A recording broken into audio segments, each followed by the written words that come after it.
When the past refuses to stay silent, the future gets a rewrite. The Marauders may be gone, but their plan is just beginning to echo through the wizarding world. Welcome back to Grimoire Audiobooks, and thank you for joining us for part 2 of A Marauder's Plan by Catsarecool, a fanfiction where Sirius Black isn't just Harry's godfather. He's the architect of a new future. Disclaimer: this is a fan-created story inspired by the world of Harry Potter, originally created by J.K. Rowling. This adaptation is for entertainment only, with all rights to the characters and universe belonging to their original creators. Full story credit goes to the talented author Catsarecool. In this part, Harry starts to learn more than spells. He's learning strategy. With Sirius back in action, Dumbledore watching closely, and secrets beginning to unravel, the foundation for a smarter, stronger Harry begins to form. If you're enjoying this carefully planned twist on canon, make sure to subscribe and become a Grimoire Guardian. And if you'd like early access and more exclusive content, join our wizard army and help keep these audiobooks alive. Let's return to the story. A Marauder's Plan continues now with part 2. Securing Guardianship, Chapter 1. Part 2. Securing Guardianship of Pronglet, The Fudge Prank. June 20th, 1994. Brian. Cornelius Fudge greeted the solicitor warmly. "It's good to see you again." "It's good to see you too, Cornelius." Brian Cutter clasped Cornelius's outstretched hand and shook it firmly. They had attended Hogwarts together and had been dorm mates, if not close friends. He knew in part it was their old relationship which had helped Brian finesse getting an appointment with Cornelius so quickly.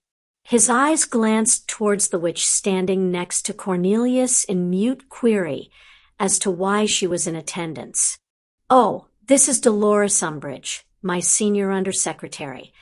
Dolores, I'm sure you remember Brian of Cutter, Glock, and Baron." Cornelius introduced them absently, waving a hand as they made the necessary handshake. "Of course," Dolores simpered. "Although I must say I am surprised at the request to see our good minister so urgently." Brian smiled at her.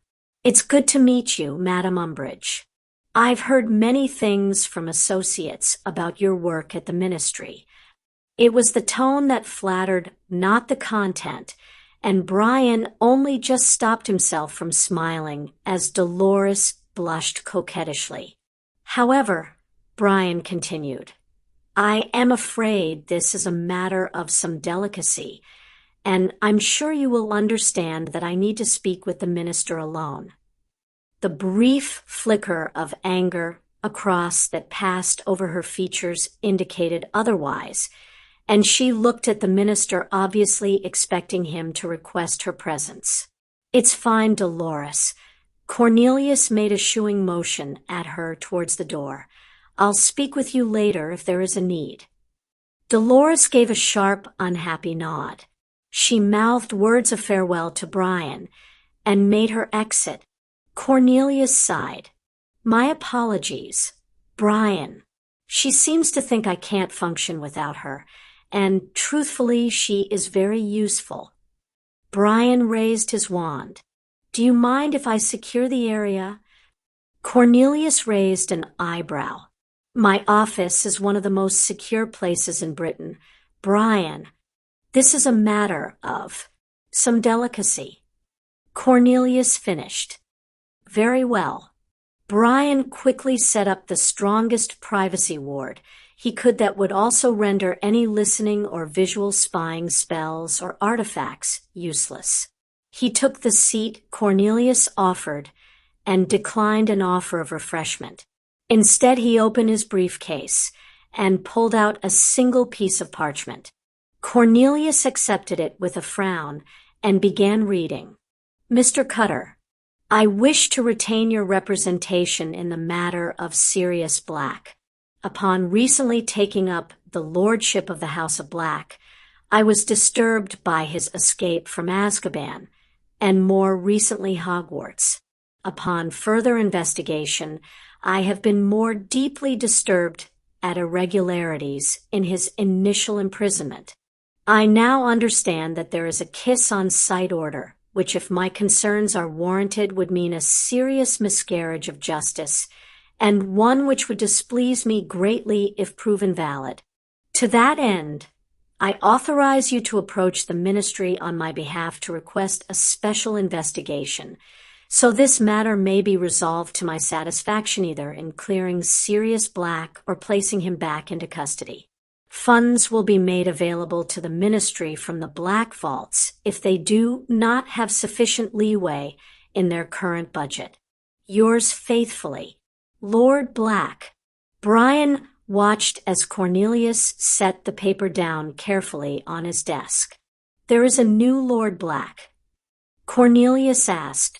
Yes, Brian confirmed. The letters I have received have carried the legal seal of the house. Gringotts have confirmed payment of our retainer from the Black Vaults. I'm surprised, Cornelius said grumpily. It was thought that the title would go to Lucius Malfoy's heir upon his coming of age. It is possible the Malfoy heir could have claimed when he was old enough, but there are others already of age in lesser-known lines who would have equal magical claim as they descend from daughters of the house, just as the Malfoy boy does. It has never been publicly known who the last Lord Black named legal heir. Brian informed him, smoothly. Cornelius made an unhappy noise. From our correspondence, I've ascertained that our client is abroad presently and wants this matter of Sirius Black cleared up before he arrives in England and presents himself to the Wisengamot. His client had agreed to allow that much about his identity to be shared, and Brian didn't question his caution. Not surprisingly when you think about it, as Sirius himself is probably still the rightful blood heir, as he is the issue of the primary male line. I'm not sure there's anything to be cleared up, Cornelius argued, sitting back in his chair. Sirius Black escaped from Azkaban and is a dangerous criminal responsible for the deaths of the Potters, the hero Pettigrew, and those Muggles. Everybody knows that, and I am certain Lucius will challenge, on behalf of his son, this new Lord Black's claim to the house. There was a stubborn cast to his expression that Brian knew well from their school days. Brian figured he knew what the problem was. Lucius Malfoy had planned on gaining the House of Black's prestige and wealth for his son, and undoubtedly had influenced Cornelius into a hardline position on Sirius, who was the blood heir. Lucius can't challenge on Draco's behalf. Cornelius, Brian murmured calmly. He has no legal or magical basis to do so, as the Black family magic has clearly accepted someone else. I can't see the Wisengamot allowing a challenge against family magic to be heard. It would create too much of a precedent. Additionally, Lord Black outranks Lucius. The Malfoys married into the Black family, and so Lord Black has primacy under their marriage contract. Lucius will need to respect Lord Black's dictates, including those about Sirius Black. Cornelius assimilated that news with pursed his lips. Brian also knew the new Lord Black's political agenda could be guessed somewhat from Brian's appointment as his representation. Cutter, Glock, and Baron generally represented neutral wizarding families. He could almost see Cornelius draw the correct conclusion that Lucius Malfoy was about to be neutered and removed as a person of influence in the political landscape, that the extreme pro-pureblood agenda Malfoy espoused was about to be challenged. He had a feeling that Cornelius would see the way the wind was blowing and do the expedient thing, support the more powerful Lord Black. I assume Lucius has been informed there is a new Lord Black. Cornelius inquired. Brian thought, pleased. Cornelius was trying to establish when he could go against Malfoy's wishes and side with Black openly. Family members were to be notified today, and I understand that there will be a family meeting once Lord Black returns to England. Brian said, as I've said, I believe that Lord Black wants this matter of Sirius Black cleared up by then, so that he can take his position publicly without having to comment on a situation he feels is ambiguous. He gestured expansively. He can't make a statement supportive of the ministry if he believes there is a potential miscarriage of justice in play. Cornelius hummed and sat back, contemplatively. There were questions raised when Black was captured at Hogwarts. I dismissed them at the time because it seemed so unlikely that he could be innocent, and the comments were made by children who had just undergone something of a traumatic event with a werewolf and a few dementors. He peered at Brian. Lord Black mentioned irregularities with the initial conviction. Brian hid his smile as Cornelius effectively asked to be given an excuse to open up an investigation. I examined the official records. There's an arrest sheet and some witness statements taken at the scene of the explosion, the evidence of Pettigrew's finger. The witness statements confirm Pettigrew shouted something accusatory at Black about the Potters, and then there was a blast near to Pettigrew. Black's wand was taken from him, but it was never examined. The arresting, or Moody, noted Black appeared to be in severe shock with emotional mood swings ranging from hysterical laughter to, and, I quote, agonized weeping. He did note Black had been overheard to mutter, "It's my fault," in his hysterical state, but Moody also explicitly stated that it couldn't be deemed a confession as Black was in no condition to understand his legal rights. He took a moment to pause dramatically.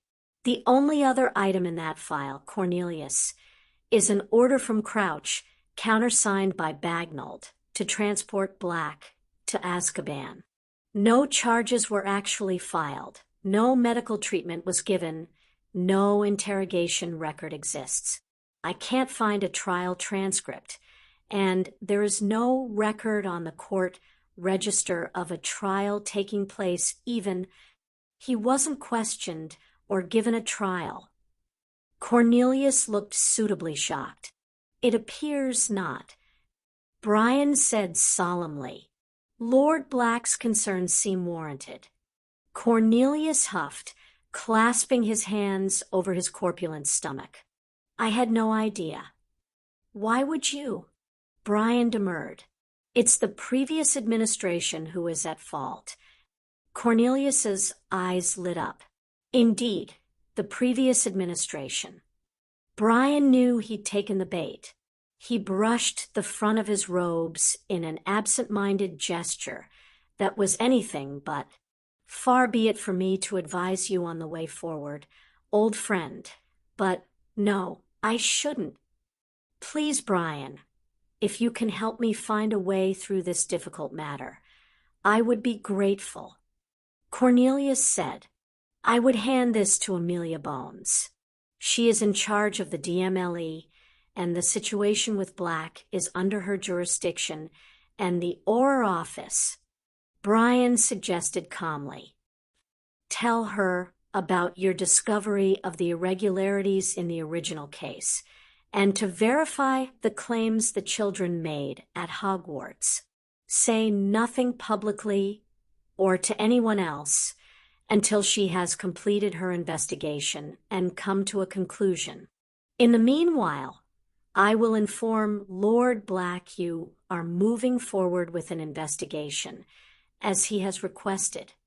Cornelius blew out a long breath and nodded. He tapped an interoffice communications mirror on his desk and looked meaningfully at Brian, who hastily took down the privacy ward. Amelia, Can you come to my office immediately, please? Of course, Minister. Amelia replied briskly. Brian replaced the privacy ward as Cornelius tapped, the mirror closed. One more thing, Cornelius. I feel I should alert you to in regards to Lord Black. Cornelius nodded eagerly for him to continue. He has taken control of Sirius Black's vault and has a copy of the Potter's last will and testament. Sirius Black is listed as Harry Potter's guardian in the event of their deaths should Frank and Alice Longbottom be unable to assume guardianship. Brian said crisply, I've been instructed to prepare guardianship papers. He looked at Cornelius. He believes, as I do, that Albus Dumbledore, who organized the current guardianship situation for the Potter boy, will seek to block any attempt to challenge it. In Brian's opinion, the sooner they got Harry Potter away from his Muggle relatives, the better. He had met with Petunia Dursley the day before, and her willingness to sign away her rights to the boy on the promise of a bit of gold and a new house was alarming. Cornelius's eyes sharpened. Any guardianship claim would be judged on its own merits. Personally, I've never been happy that the boy was placed with Muggles. You know, there was an incident last summer that caused him to run away. Brian was about to reply when there was a rap on the door, and Amelia entered with sharp, efficient grace that spoke of her Auror training. You wish to see me, Cornelius? Her dark eyes landed on Brian. Brian. Amelia. Brian stood and took her hand in his, placing a kiss against her knuckles. Always a pleasure, but I'm afraid I'm here on business. Cornelius waved Amelia into the second visitor's chair and handed her the letter from Lord Black. She took it and read it through her monocle. She glanced at Brian and back to Cornelius. Well, a new Lord Black will certainly put the cat among the pigeons. What are the irregularities to which he refers? Sirius Black never received a trial. Brian informed her. Indeed, Cornelius said, which is most troubling. He clasped his hands together and looked at her sharply. You see the problem? She pressed her lips together. You're going to acquiesce to a full investigation?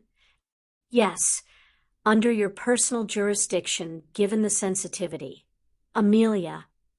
Cornelius cleared his throat. When Black was captured at Hogwarts, Harry Potter claimed Black was innocent and Peter Pettigrew was alive. Obviously, I didn't take him seriously at the time because, well, I believed he had been traumatized by Dementors and a werewolf and confounded by Black because everybody knows Pettigrew died and Black was his killer. However, now that I understand there wasn't a trial, I'm forced to reconsider whether Potter was telling the truth. I see. Amelia said mildly, I rather wish you had informed me or the Auror office while school was in session. Hogwarts broke up for summer last week. Potter's probably back with his Muggle relatives, and I can't see Albus Dumbledore giving up the address. Perhaps there were other witnesses present. Brian asked smoothly. He didn't want to reveal his own knowledge. Cornelius clapped his hands and pointed at Amelia. The werewolf, and some other Professor Snoop. Severus Snape and Remus Lupin. Amelia noted, my niece was most upset that Lupin had resigned from the school, said he was the best teacher they've had for Dada. There was also a boy and a girl with Potter, friends of his. Cornelius added, I'm afraid I don't remember their names, although the boy had bright red hair. That would be a Weasley, then. Susan should be able to say which, as she's in the same year. Amelia said, I'll pull the original Sirius Black file and get started immediately. She handed the parchment back to Brian. Perhaps, Minister, we could rescind the kiss on sight order in the meantime? If Black is potentially innocent, we can't be seen to have executed him without a trial. Cornelius nodded. A wise precaution. Amelia, get it done immediately. He leaned forward. Amelia, if possible, I'd like this done without involving Albus. He seems to overreact to anything to do with the Potter boy, and there seems some evidence that the House of Black could challenge for guardianship of Potter according to the terms of the Potter's will. Amelia sneaked another look at Brian. Brian nodded. Sirius Black was named as a potential guardian in the event of the Potters' deaths. Frank and Alice Longbottom were first, which at the time must have made sense. They were married and settled with a baby of their own, unlike Black, but now.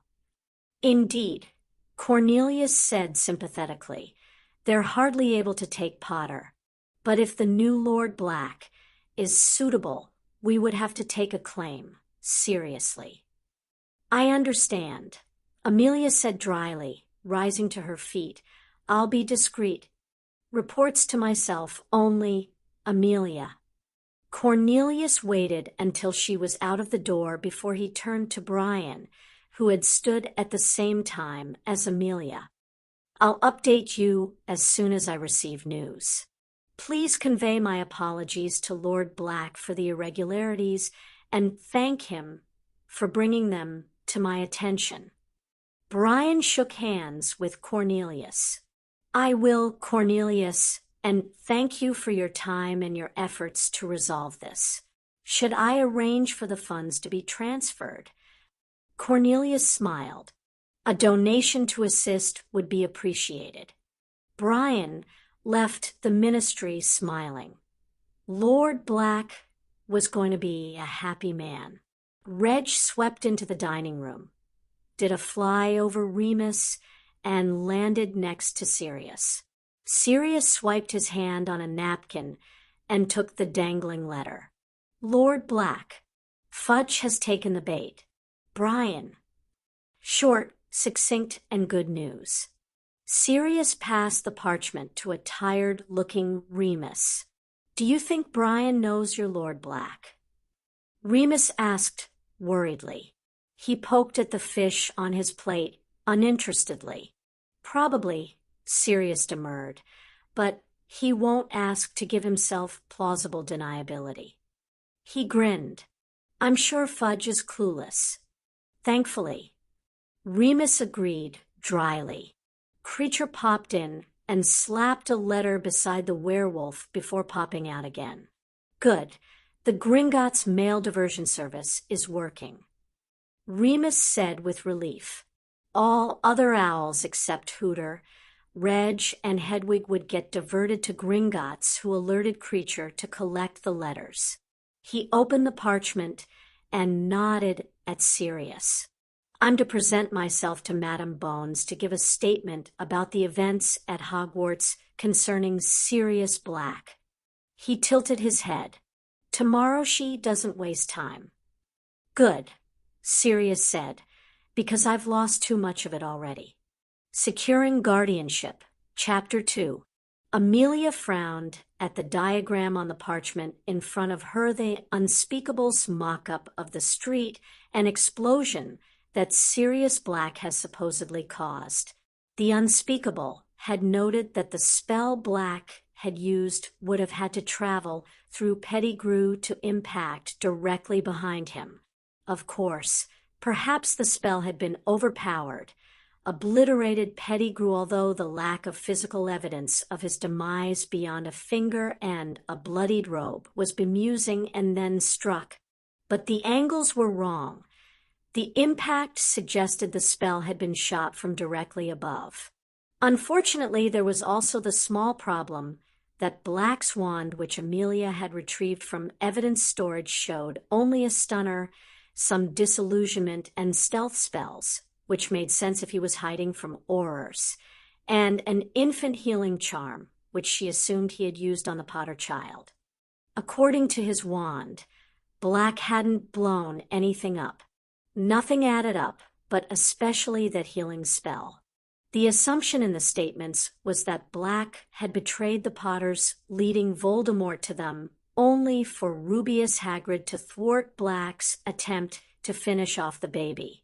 Everyone assumed Black had panicked and given up the baby to Hagrid to make his escape, although contrarily he had also given up his best mode of transportation at the same time. But if Black had healed the baby, if his intent hadn't been to harm the child, a knock on the door had her placing the parchment back into the file and calling for her first witness to enter. Alastor Moody limped into her office. His scarred face creased happily as he grinned at her, while his magical eye examined the room for hidden dangers. "Amelia." "Alastor. How are you? Enjoying retirement?" Amelia shook hands with her old mentor and waved him into a seat. "Albus has asked me to teach next year." Alastor snorted, sitting down with a thump. He pointed at her badly hidden wince. "I did the same thing. Who wants to teach a school full of kids? Although I'm sure you'd be good for them, Alastor." Amelia said with sincerity. Moody had been their best Auror instructor. Told Albus he was an idiot. Alastor said brusquely.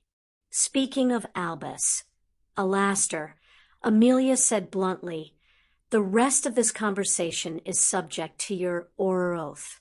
He's not to be told about any of it, and if I find that he knows something and he picked it out of your head, I'll have your head on a pike." "Understood," Alastor said, his good eye gleaming with curiosity. "You're reinvestigating Black." He pointed at the file. She blew out a breath and nodded. "He didn't receive a trial, Alastor. Officially, I'm building the case for when we recapture him." Alastor's eyebrows rose. "Well, that explains why you rescinded the kiss on sight." He shifted position slightly. "And unofficially?" "Unofficially, it's beginning to look as though a giant cock-up was made." Amelia said simply. "Most of the evidence of his guilt seems to consist of, because we know he did it, hearsay." He took a moment and sighed. "So I assume you want my take as lead or at his capture?" "Please." Amelia set up a diction quill and waved her wand to initiate it. On October 31st, 1981, the Auror's office received a communication from Albus Dumbledore that James and Lily Potter had died in a confrontation with Voldemort. Their baby, Harry Potter, had somehow survived, and Voldemort himself was dead. Black had arrived at the scene afterwards, but found Rubeus Hagrid had already taken custody of the baby on Albus's orders. Hagrid left Black there, Black loaning him the use of his motorbike. At the time of Albus's communication, the baby was at Hogwarts receiving medical treatment. While Albus sorted out a safe place for him, he'd sent Minerva McGonagall to do a recce of some Muggle house. Alastor recounted the events briskly. "I knew the Potters had gone under a Fidelius charm, and believed as Albus did that Black was the secret keeper for the Potters and must have betrayed them. Albus confirmed the Fidelius was down, so I took a team to Godric's Hollow and established that the bare facts, as had been reported to us, seemed to be in order. I left men securing the bodies and house from scavengers and gawkers, while another team of us, including a team of hit wizards from Black's own department, picked up Black's apparition trail." Amelia nodded. "And then, the trail was a funny one." Alastor said, "Black was muddying his own trail enough to delay us, but not to throw us off course. The techniques he was using are typical in hit wizard undercover work, where it has to appear the undercover is covering up his trail, but in truth, they're leaving enough for us to follow. and he wasn't making for the continent, which would have been the obvious exit route for him. He sighed. When we finally caught up with Black, Pettigrew was a finger. The street was filled with dead muggles, and Black was on his knees, laughing hysterically. We arrested him, took his wand, and put him in a cell he was too out of it for questioning. Crouch refused to send for a healer. You noted Black was suffering from shock. Amelia queried. And concussion, bruising, and a variety of cuts and scrapes. He had a lump the size of a grapefruit on his head. I healed what I could, but he was hysterical, laughing 1 minute, weeping the next. Alastair stated tersely. I went home, came back the next morning, and found he'd been transported to Azkaban overnight on Crouch's order. I wrote up my report, and Crouch had me back out hunting Death Eaters again before the end of the day. You remember those days. Amelia, the department was chaos. I admit I forgot about Black, and I just assumed he'd had his day in court at some point, been found guilty, and thrown back to Azkaban. I think that was everyone's assumption. Amelia tapped her fingers impatiently on the file. In hindsight, Alastair, what are your thoughts? It never made sense to me that Black betrayed the Potters. Alastair answered after a long silence. James Potter and Sirius Black were brilliant as partners through the hit wizard boot camp training we did back then. The idea that one would betray the other was inconceivable. When Black muttered that it was his fault during his arrest, it sounded to me like he was taking responsibility for a plan that had gone wrong. I'd heard him say the same thing in the same tone when we lost a man on a mission he'd led. Black was a brilliant hit wizard. Amelia remembered. She hadn't known him well. She'd been a senior Auror with her own team and missions, but the scuttlebutt about him and Potter had been impressive. He was bloody brilliant, Alastair stated bluntly, and his takedown rate was exceptional. He stabbed her desk with a finger. If anyone had asked me who was the least likely to be a Death Eater, my answer would have been Black. He took out far too many of them to be one of them. The way he killed Pettigrew didn't make any sense because Black was skilled enough to make it a clean hit without blowing up the street. He sighed. My immediate theory for Black's betrayal was the Imperius. That once he came back to himself, he went insane with grief and wasn't thinking clearly.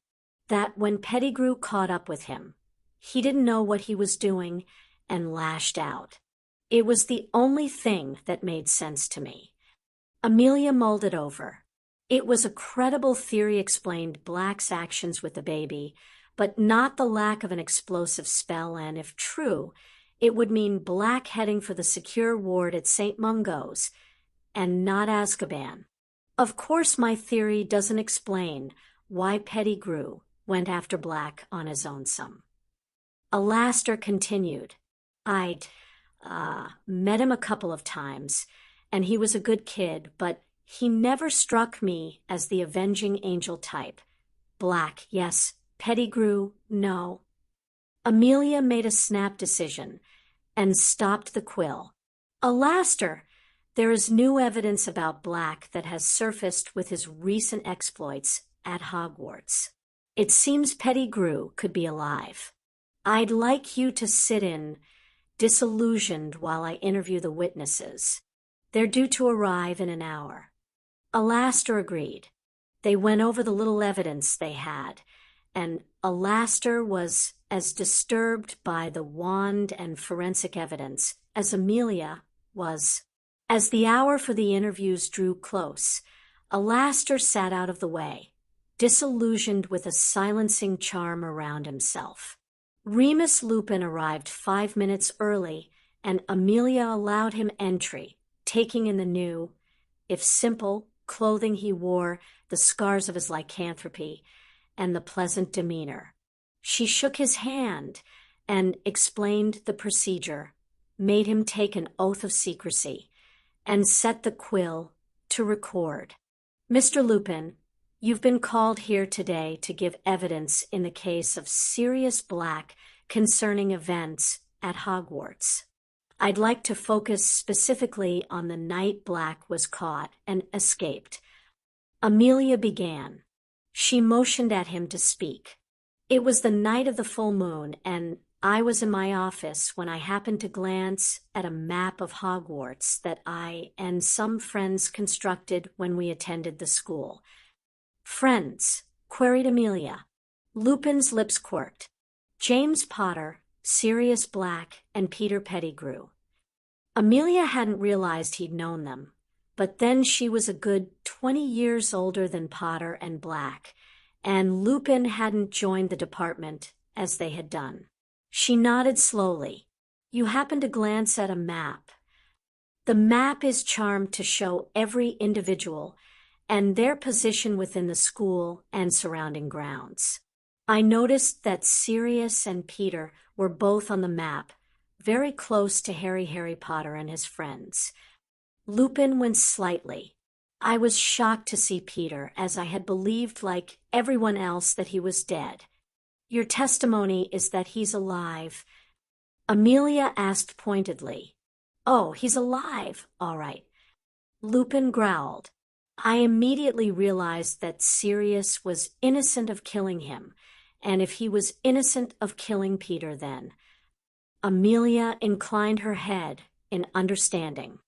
You wondered if he was also innocent of killing the Potters. Lupin gave a small nod of acknowledgement.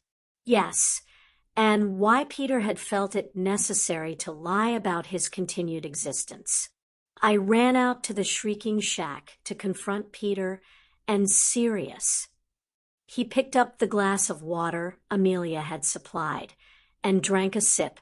When I got there, Peter was still in his rat form. He's an animagus? Amelia interrupted.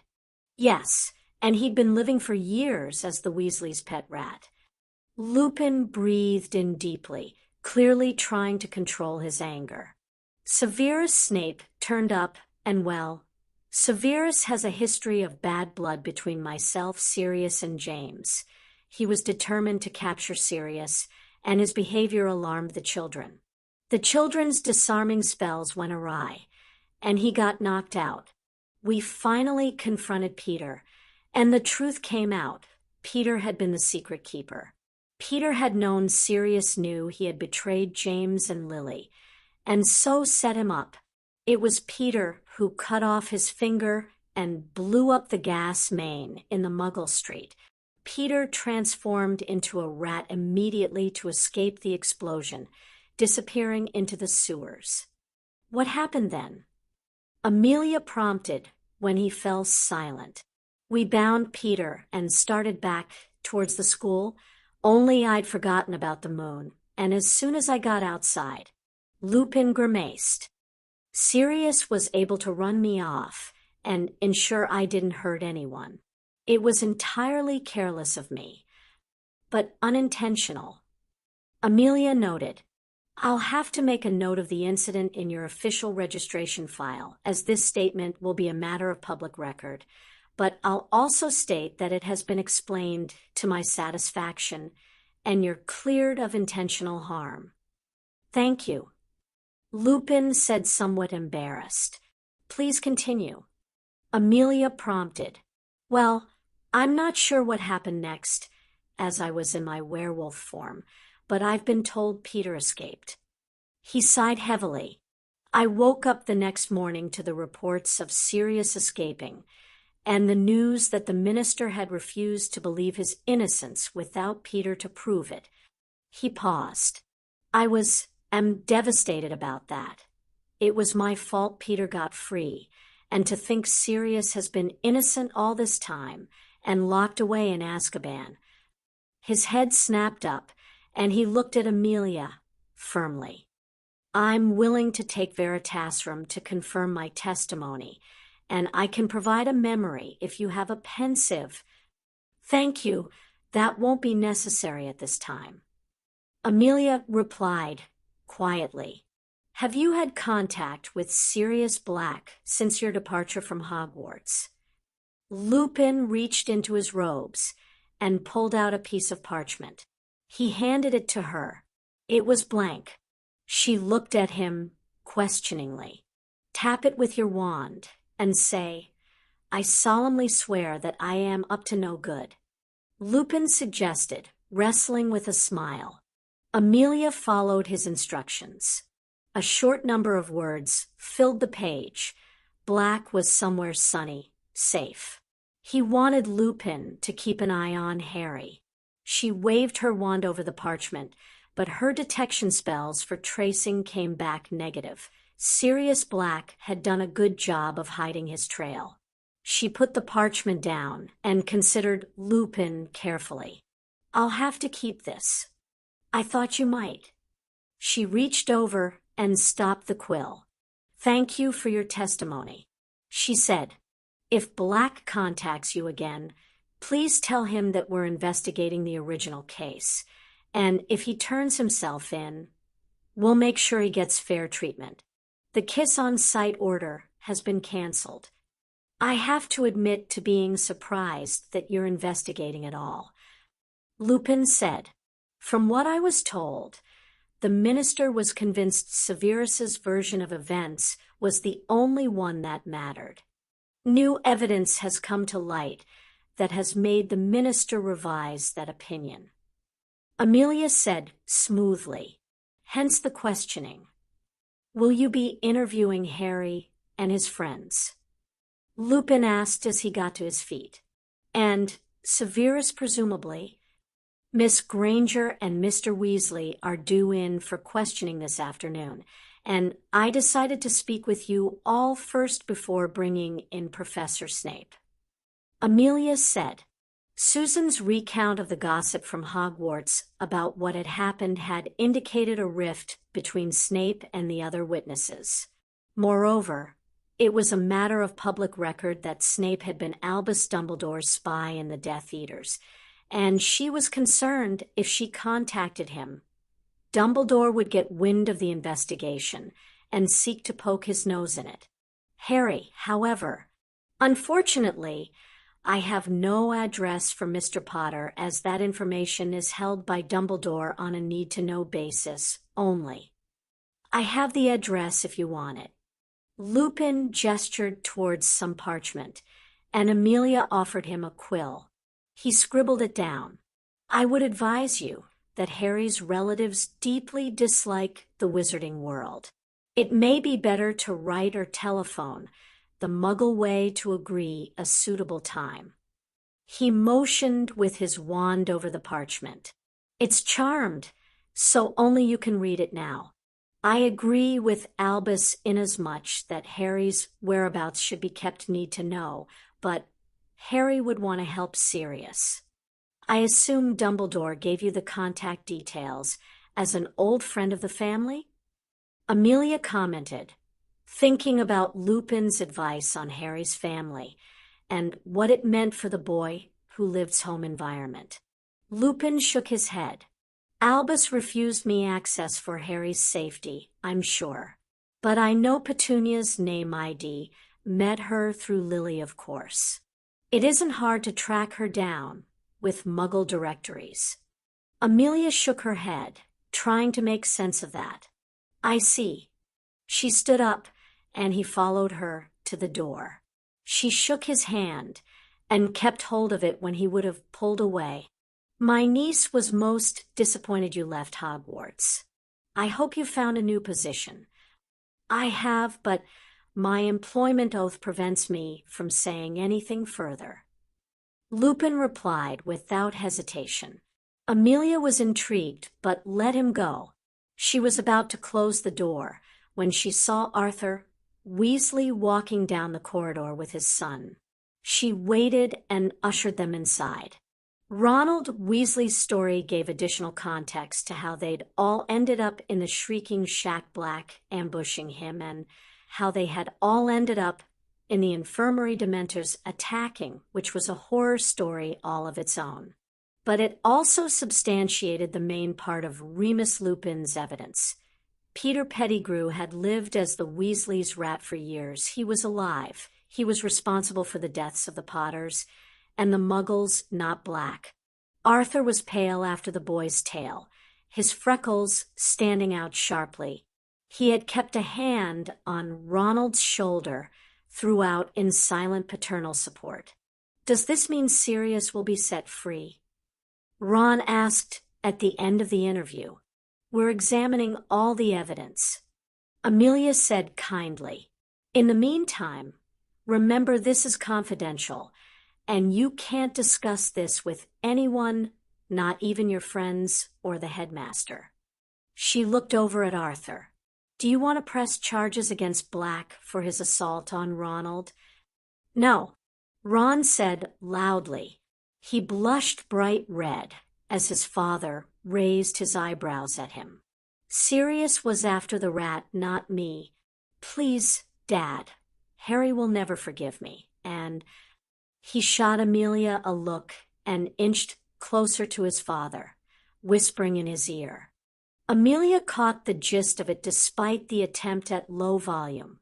Sirius was Harry's godfather and could get Harry away from the awful Dursleys. Arthur considered his son seriously. He sighed and looked over at Amelia with a small shake of his head. Since his intention wasn't to harm Ron, I'll decline. And besides, I think he's probably already suffered enough if he spent 12 years in Azkaban as an innocent man. If that's all, Amelia. She nodded and Arthur nudged Ron into standing up. Amelia considered that it was going to be interesting to see Harry Potter's home and his relatives. She'd barely finished the Muggle letter informing the Dursleys of her intended visit, and arranged for her secretary to send it when the Grangers arrived.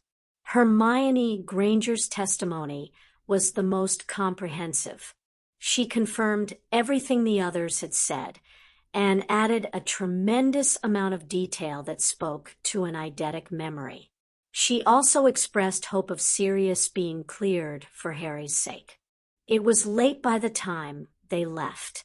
Alastor removed his disillusionment and took the seat opposite her again. Amelia sent for some tea.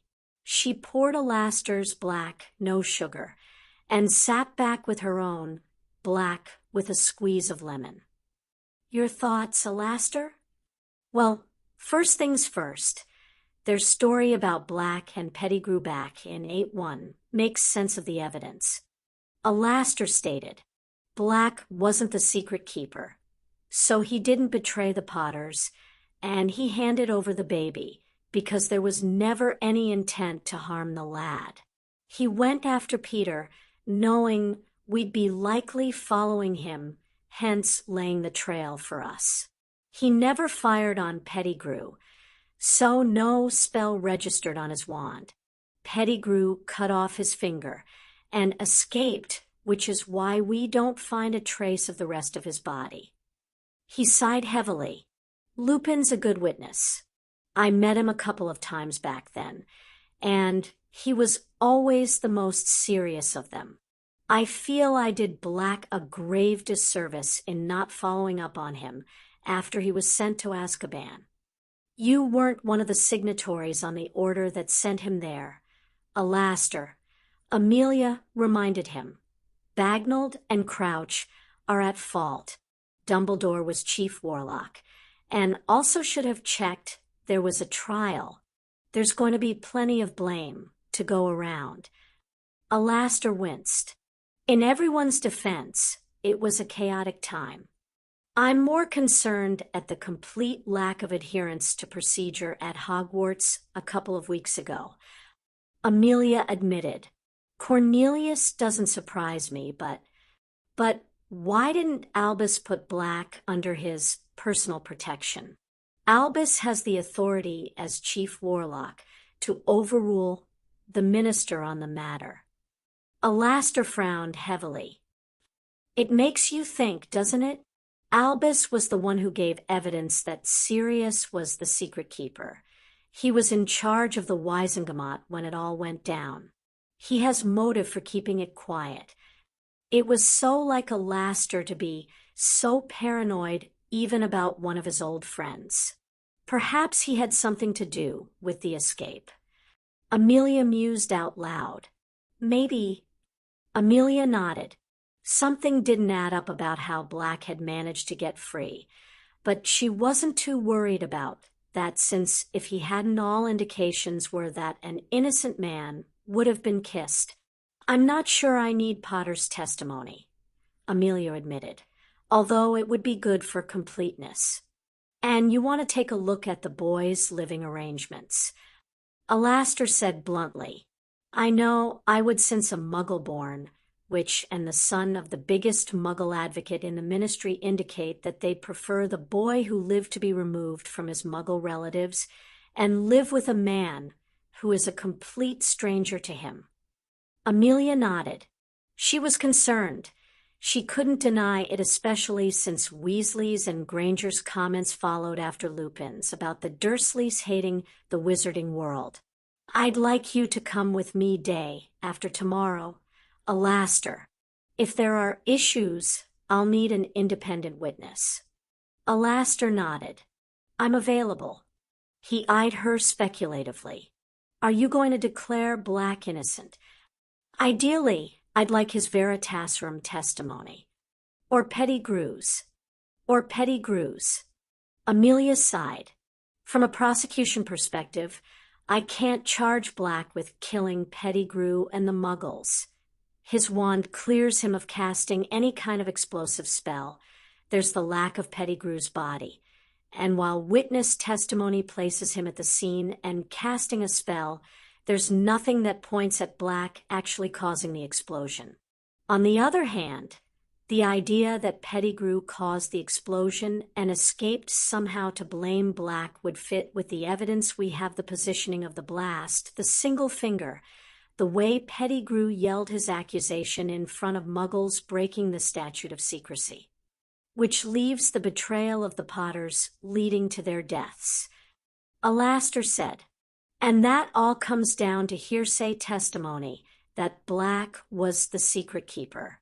The strongest statement is Dumbledore's." She tapped the file as he recounts James Potter told him Black would be the secret keeper, and Dumbledore cast the initial Fidelius that made him so. But the Granger girl gave a very nice recounting of how Black switched with Pettigrew behind the scenes, and they all determined to tell everyone Black was the keeper as a bluff to divert attention away from the real one. That brings in reasonable doubt." Alastor said sagely, "I know, and a good advocate like Brian Cutter would tear a prosecution case apart in moments." Amelia said, "Truthfully, I can tell our esteemed minister that what little evidence there is against Black is circumstantial and won't stand up in a court. That Black would never be convicted if everyone judged the evidence fairly. Not quite the same as clearing him." Alastor noted dryly. Amelia shrugged. "It will be for Cornelius. Let's face it, though. If we get the boy who lived stating on record that he believes Black wasn't the secret keeper, that will be more than enough for most people." Remus stepped out of the flue and was almost assaulted by an anxious Sirius. Not for the first time, he mused on the relative similarities between Sirius and Padfoot and wondered if a rolled-up newspaper to Sirius's nose wasn't in order. "Well," demanded Sirius, "she actually seemed to take me seriously." Remus admitted cautiously, "I caught sight of Ronald Weasley just as I was leaving, and Moody was there." He commented as he led the way out of the reception room to Sirius's study. He was disillusioned and in the corner, but I could smell him. Sirius did a little happy dance through the library and into the study. Remus debated momentarily whether to tell Sirius about the note that would be going into his werewolf registration file, and decided against. Sirius would only feel guilty, and it wasn't. Truly his fault. Remus had been the one to forget to take his wolfsbane. I gave her Harry's address too. I don't see how it will make a difference to my getting custody, Sirius complained. He hadn't wanted to risk compromising Harry's location. Remus poked his friend in the arm. Trust me, it'll make a difference. Well, in that spirit of optimism, Sirius pulled him over to the desk. Come and help me pick out a house. You do realize that it takes more than a month to exchange contracts on a Muggle property? Remus argued, exasperated. Muggle auctions, Mooney, are a wonderful thing, not to mention money talks, or it did with the house Brian is organizing for the Dursleys. Sirius countered. Remus looked at him suspiciously. He used magic, didn't he? Sirius shrugged. I ask no questions. And he tells you no lies. Remus sighed, but he set to the task of choosing a home for Harry with a rush of happiness that he hadn't felt in a long while. Securing Guardianship, Chapter 3. The Muggle house looked prim and proper, with a pretty front garden filled with roses. It was not the type of place where Amelia had envisaged the last of the Potter line residing. Never mind the boy who lived.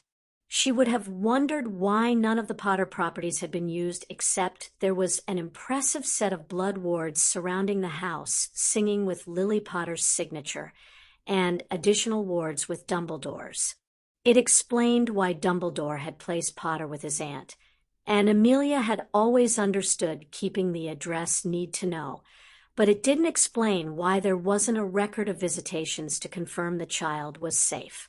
Alastor had told her that he'd taken the precaution of offering to check out the wards when he'd gone to talk with Dumbledore the day before about his Hogwarts job offer. Dumbledore had refused, but as Alastor pointed out to Amelia, his old friend would not be surprised that Alastor had ignored him, tracked down the address, and gone ahead with his offer anyway. It gave them a wonderful cover for their visit if Dumbledore had some means of monitoring the residence Alastor couldn't see. Amelia glanced down at her smart brown pantsuit and nodded to Alastor, who had actually taken the time to transfigure his usual garb into a badly fitting Muggle suit and trench coat. His magical eye had been charmed to appear normal to a Muggle. He rang the doorbell, and they could both hear the echo in the house. A few moments later, Petunia Dursley answered the door. Amelia blinked. Any resemblance she had expected to see between Lily Potter and her sister disappeared immediately. The horsey brunette in front of her could have been deemed handsome, perhaps, if she lost the snooty air and sour expression. Petunia Dursley? I'm Amelia Bones from the DMLE. I sent you a letter. Yes, I received it. Dursley sniffed. She ran her eyes over them and peered beyond them as though to check if the neighbors had noticed them. You'd better come in. The inside of the house wasn't large, but it was reasonable and not unduly small.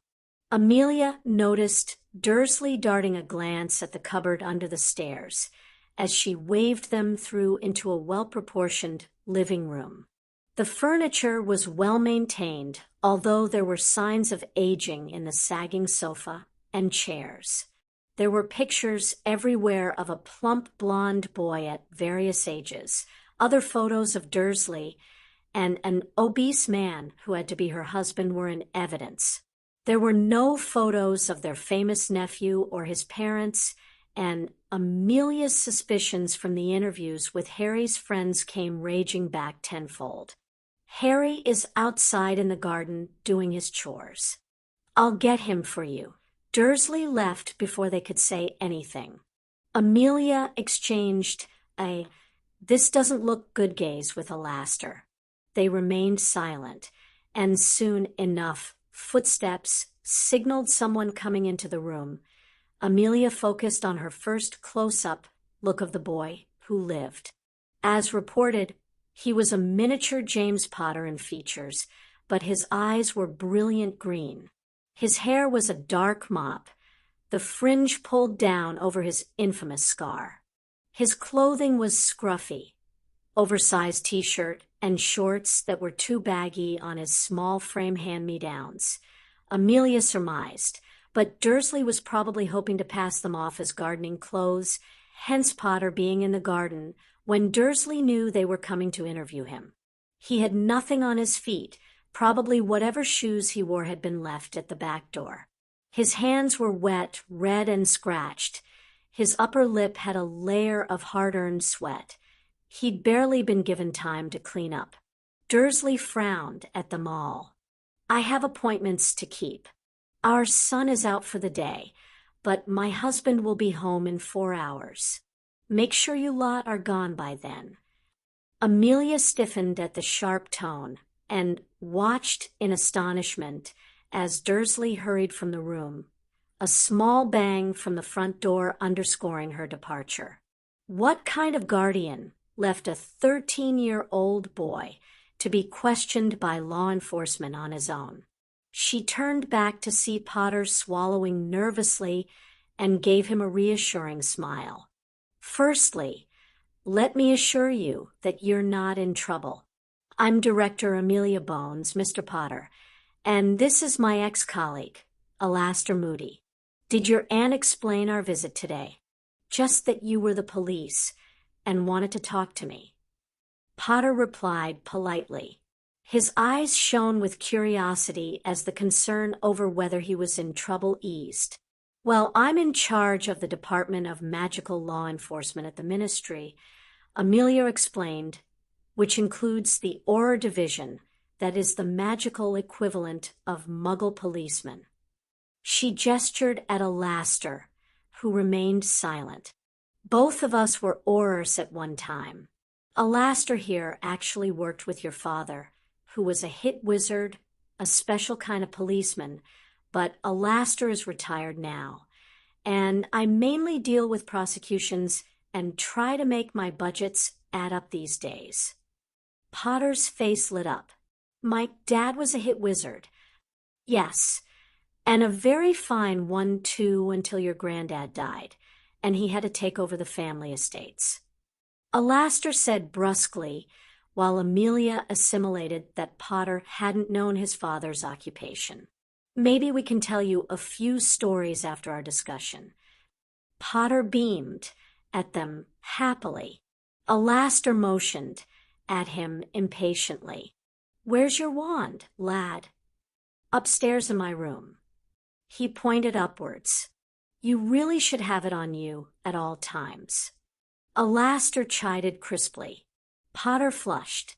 "My uncle, they don't like magical things." He was clearly embarrassed, and Amelia's heart went out to him. Abuse cases had always gotten to her. She wished she'd thought to bring a young Auror along. HNMPH. Alastair said, "Amelia, you'll be setting up the privacy wards down here while I ensure the rest of the house is secured?"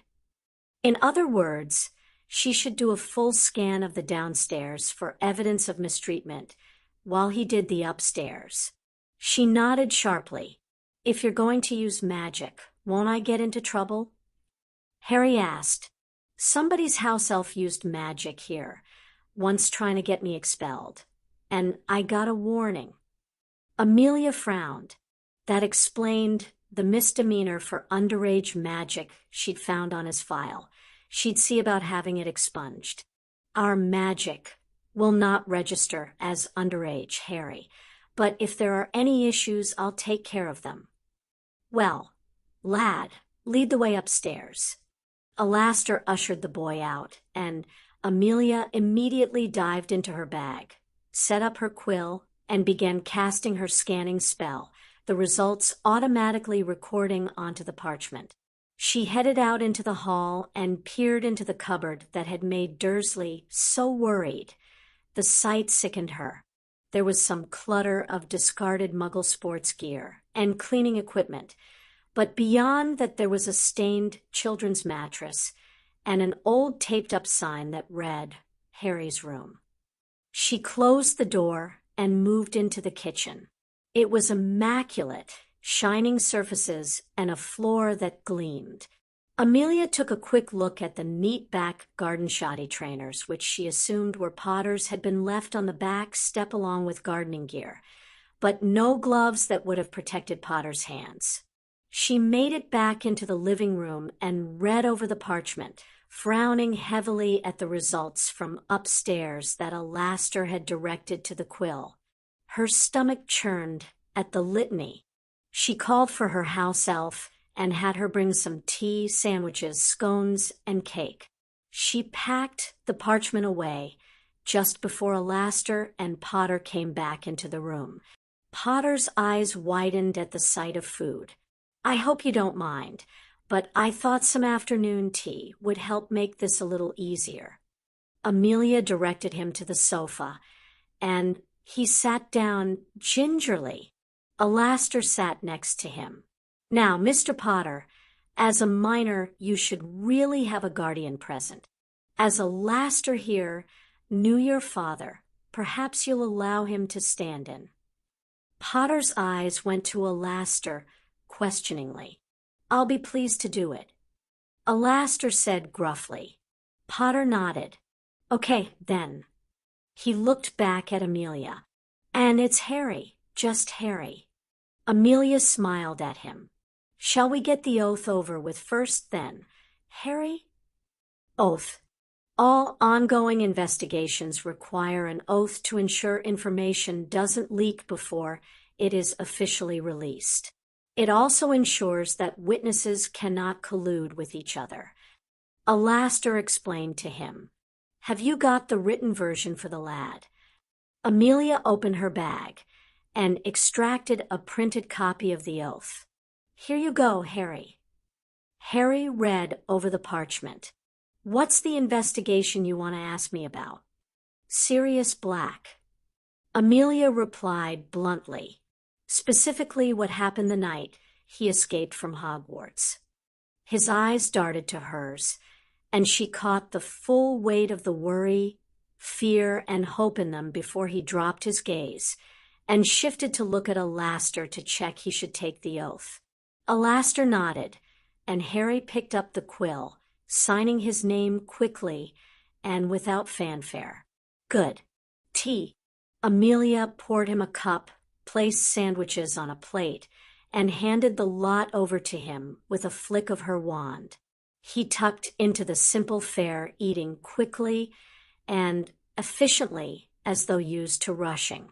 She knew he had been deprived of food in the past, locked up and barely fed.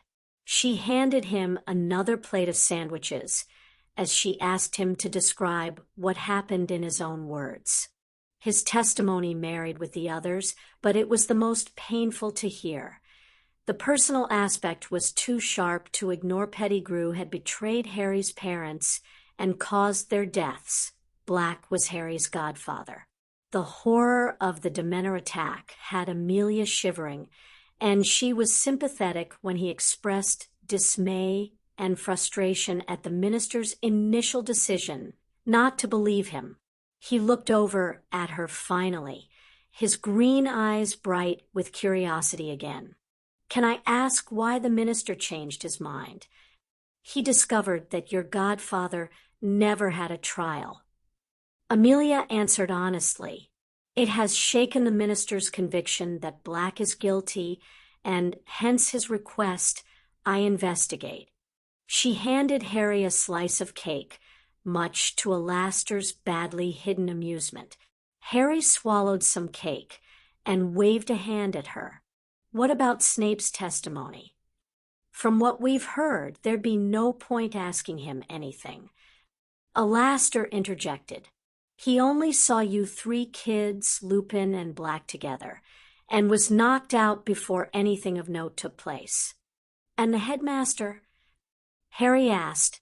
He talked to Sirius too, I think, but alone. Alastor commented. No verifying witnesses except for Black himself, unlike the four of you. So will Sirius be cleared? His young face was so hopeful that Amelia felt regret at giving him the official answer. I can't say, Harry, until I've finished and submitted my findings to the minister. Amelia said apologetically. Don't forget, though, that you're not to discuss this interview with your headmaster or with your friends. Alastor said, or Black. Harry nodded quickly, streaks of red across his cheeks, giving away he probably was in contact with his godfather. Amelia knew she should probably ask for the correspondence, but couldn't bring herself to deprive the child of anything positive in his life. Well, if Amelia's done, Alastor shot her a look, and she gave a nod, stopping the quill. How about I tell you a couple of stories about your dad? Harry's demeanor brightened. Amelia watched as Alastor weaved a grand tale about James Potter's first training session, and it was clear that Harry was starved for information about his parents and heritage. What was Albus Dumbledore thinking? 3 stories later, and Amelia brought a reluctant halt to the afternoon. Alastor paused on their way out and dug into the pocket of his trench coat. He motioned for Harry to give his arm and placed a wand holster on it. He pushed Harry's wand into place. Practice releasing it from the holster. He said roughly, and remember to always wear your wand. You can hide it beneath your shirts now. Harry grinned at him. Thank you. Remember. Alastor wagged a finger at him. Constant vigilance. Harry replied back promptly with a cheeky grin. Amelia rolled her eyes because Alastor had jumped on the opportunity to indoctrinate another person into his paranoia. It's been good to meet you, Harry. She shook his hand as they said goodbye and left the house. Amelia couldn't help feeling wretched that she was leaving Harry Potter, somewhere she was certain was completely unsuitable. She and Alastor exchanged another look. They had a lot to talk about, but none of it was appropriate for discussion on a public street. They walked down the road towards an alley where they could apparate without being seen. A gray-haired woman hovered at the corner of Privet Drive and Wisteria Walk. She broke into a trot upon seeing them, and Amelia noticed she was followed by a cat-no and Kneazle. Amelia frowned at the tartan carpet slippers that the woman wore. Alastor Moody. The woman called out in greeting. Albus said you might be stopping by today. And suddenly Amelia was very grateful Alastor had taken the time to provide them with a cover story. Obviously, the woman was Dumbledore's spy in the neighborhood, Arabella Figg. Alastor said politely, "It's been a while." He didn't introduce Amelia, and she kept quiet. "You don't really think Black's still a threat, do you, Alastor?" Figg asked hurriedly. Albus said his sources place Black abroad. "As do mine." Alastor answered, "But you know what I always say. Constant vigilance." Figg said obediently, "Do you want to use my flu?" "A private place to apparate would be appreciated." Arabella. Alastor said, glancing at Amelia. They all walked briskly to Figg's house. It smelled of Kneazles and boiled vegetables. Amelia found her nose wrinkling, but otherwise hid her reaction. As soon as the door was closed, Alastor started with the questions. "I take it you've been watching over Potter a while?" Alastor asked. "Since December '81. Figg replied. "Albus asked me to keep watch and report anything suspicious wizards in the area, that kind of thing, give him any updates on Harry that I could gather. It was the least I could do for Albus after. Well, you remember. We caught a glimpse of Potter in the garden." Alastor continued. "Bit thin, Isn't he? And I thought his folks left him money. You wouldn't know it by the way he dresses. Well, children can be fussy eaters, Alastair, Fig said, avoiding their eyes. And who knows what the youngsters consider fashionable these days. Do you really believe that? Amelia blurted out, unable to stop herself. Fig sighed, and her mouth drooped. The Dursleys are perfectly horrid muggles, I'm afraid. They've never treated Harry the same as their own son, although some might think that was a blessing. Albus warned me, when I complained to him the first time I babysat Harry for them, that they might not be as caring towards him as we would wish, but he was certain that they would do right by their nephew in the end. You babysit the boy. Alastair shot Amelia a look that told her to keep quiet. Not very often these days he's getting old enough to look after himself, or so the Dursleys would have it. Obviously, I follow Albus's instructions not to reveal I'm a squib or about you-know-who or about the wizarding world, but it's difficult. And, well, I've thought it best that he didn't enjoy being with me too much, otherwise the Dursleys probably would send him somewhere else. Amelia badly wanted to hex the woman. She had lacked the compassion to make Harry's life better when he stayed with her, and followed Albus Dumbledore's word as though it was law. And why hadn't Fig reported any of the mistreatment she had to have seen? At least someone was making regular reports about the boy's welfare to the proper authorities. Alastair said briskly, obviously thinking along similar lines to herself. Oh, Albus made the official reports. He and I didn't have anything formal, Alastair. I just contacted Albus so often, usually just after I'd babysat Harry. Fig's eyes crinkled as she smiled. I always used to smile when I'd see the occasional photo I managed to take and send to Albus end up in the Prophet. So that's how pictures of the boy had been released to the public. Amelia had always wondered. Amelia darted a look at Alastair. She wasn't certain she could stay another moment without yelling at Fig. Alastair got the message. Well, it's been nice chatting to you, Arabella, but we must be off. You can tell Albus the wards look fine. Amelia smiled tightly as she offered her own terse goodbye and immediately apparat to the ministry. Alastair was a moment behind her. They waited until they got to her office and under heavy privacy wards before she erupted. Did I just hear that right? Demanded Amelia. Did that woman? She was almost incoherent with anger. Alastair pointed at her desk. Get the Ogdens out. She did, and by the time she'd knocked back one drink, she'd regained some measure of control. You have to understand, Arabella's not been holy with it since her husband and her son were killed standing right next to her in a Death Eater attack on Diagon Alley. Alastair said, nursing his own drink that he'd poured from his flask.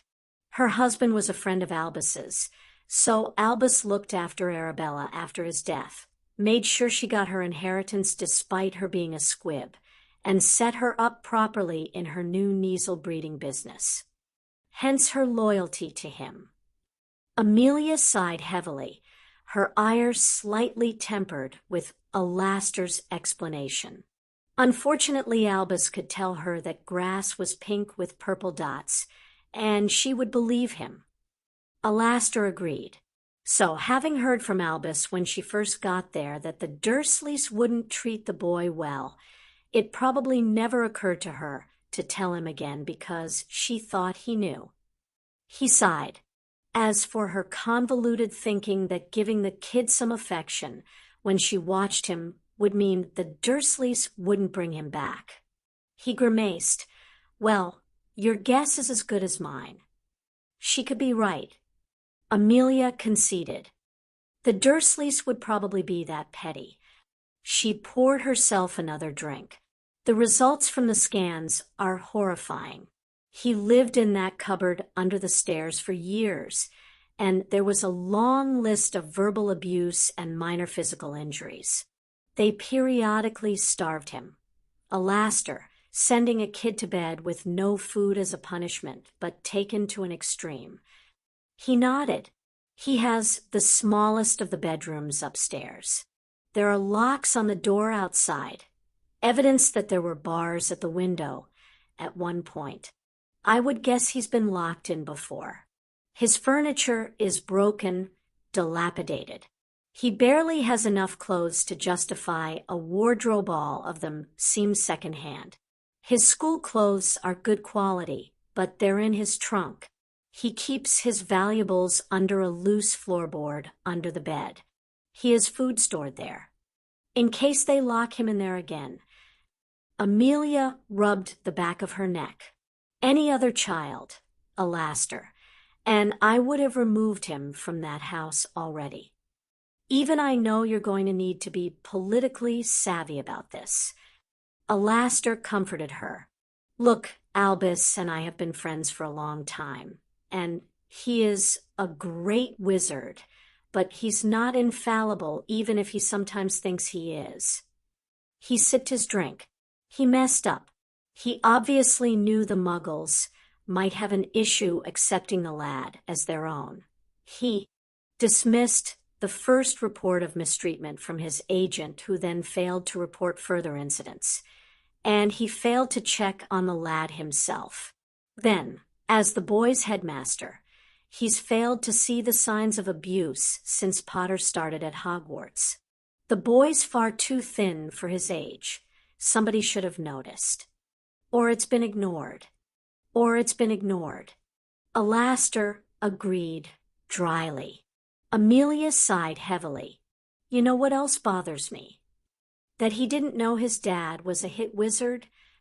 Alastair suggested. It bothered me, I can tell you. Well, yes, that too, and Amelia, but what I was referring to was something Brian Cutter said to me about the new Lord Black. Alastair's eyebrows shot up, is his grizzled forehead. A new Lord Black, and he's hired Brian Cutter. She explained about the letter from Lord Black to Cutter, the meeting in Cornelius's office, and saw that he got the political implications immediately. Moody had never been stupid. Cutter has a copy of the Potter's will, and Sirius Black was named, after the Longbottoms, as guardian. She put her glass down and gazed at Alastair. Albus Dumbledore took illegal custody of Harry Potter, placed him with the Muggles, and failed to ensure that one of the named guardians on the will got a trial. I can see how it doesn't look good, Amelia. Alastair admitted, especially in light of the fact that he didn't place Black in protective custody at Hogwarts either. But I don't think Albus would deliberately keep a man in prison for 12 years if he knew he was innocent, not even for his vaunted greater good. Amelia asked pointedly. Alastair conceded that with a huff. Admittedly, Albus can justify almost anything to his greater good, but not something unquestionably wrong. Keeping the boy behind blood wards where he might be unsafe from his relatives. No. Keeping the boy behind blood wards where he might be unloved. Yes. Condemning an innocent man to Azkaban for 12 years. No. Not stepping in to clear Black's name because Albus thinks Potter will be safer where he is. Maybe. Amelia grimaced. The lines separating the statements Alastair had made into acceptable and unacceptable were very thin, but they were there. You know him better than me. She allowed. And knowing him, regardless of my belief that I don't think Albus would keep the boy there if faced with all the evidence we have of the Muggles' neglect of the lad, I would advise you to get Potter's new guardianship situation sorted out before Albus ever gets wind of it. Alastair said bluntly, Understood. and Amelia knew who she was going to call first. Sirius reread the letter from Brian again and again. Completely cleared subject to Minister's signature. Did Lord Black have a way to contact Sirius Black? The Ministry wanted to know if Sirius Black would be prepared to assume immediate guardianship of Harry Potter. He read it again. Remus impatiently plucked it out of his numb fingers and read it. Padfoot, we did it. He slapped Sirius's back, jolting him forward. Congratulations. Didn't I tell you sending Bones round to the Muggles would increase your chances to get custody of Harry? You owe me 5 galleons. And don't think. He suddenly looked at Sirius, who hadn't moved. Are you okay, Padfoot? No. Yes. He really had no idea. His emotions swung in a pendulum from crazed happiness to complete astonishment to total fear that he was going to mess up with Harry. And what had he been thinking?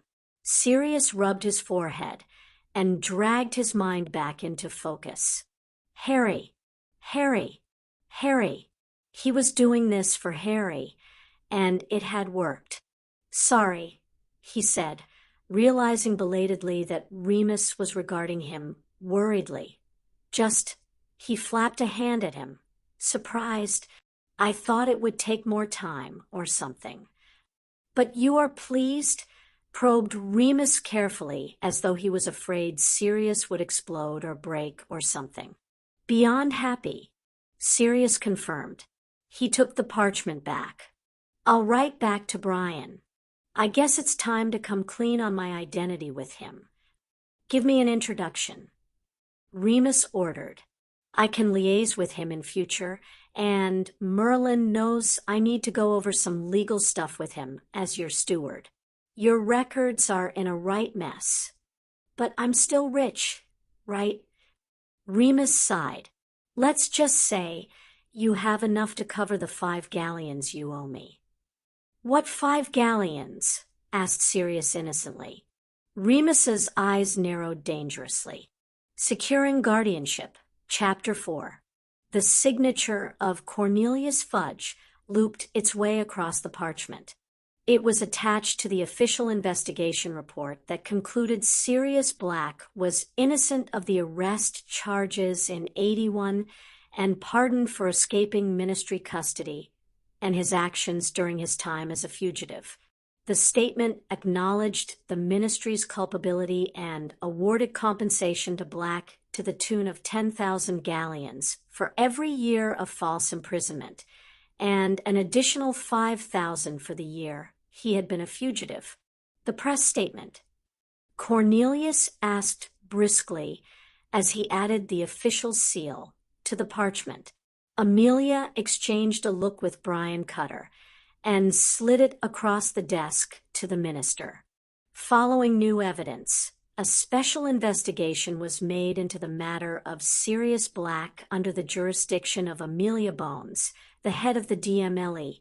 The findings of the special investigation are thus: Sirius Black was imprisoned without trial, evidentiary and legal procedures were not followed, and his guilt or innocence never established beyond circumstantial hearsay.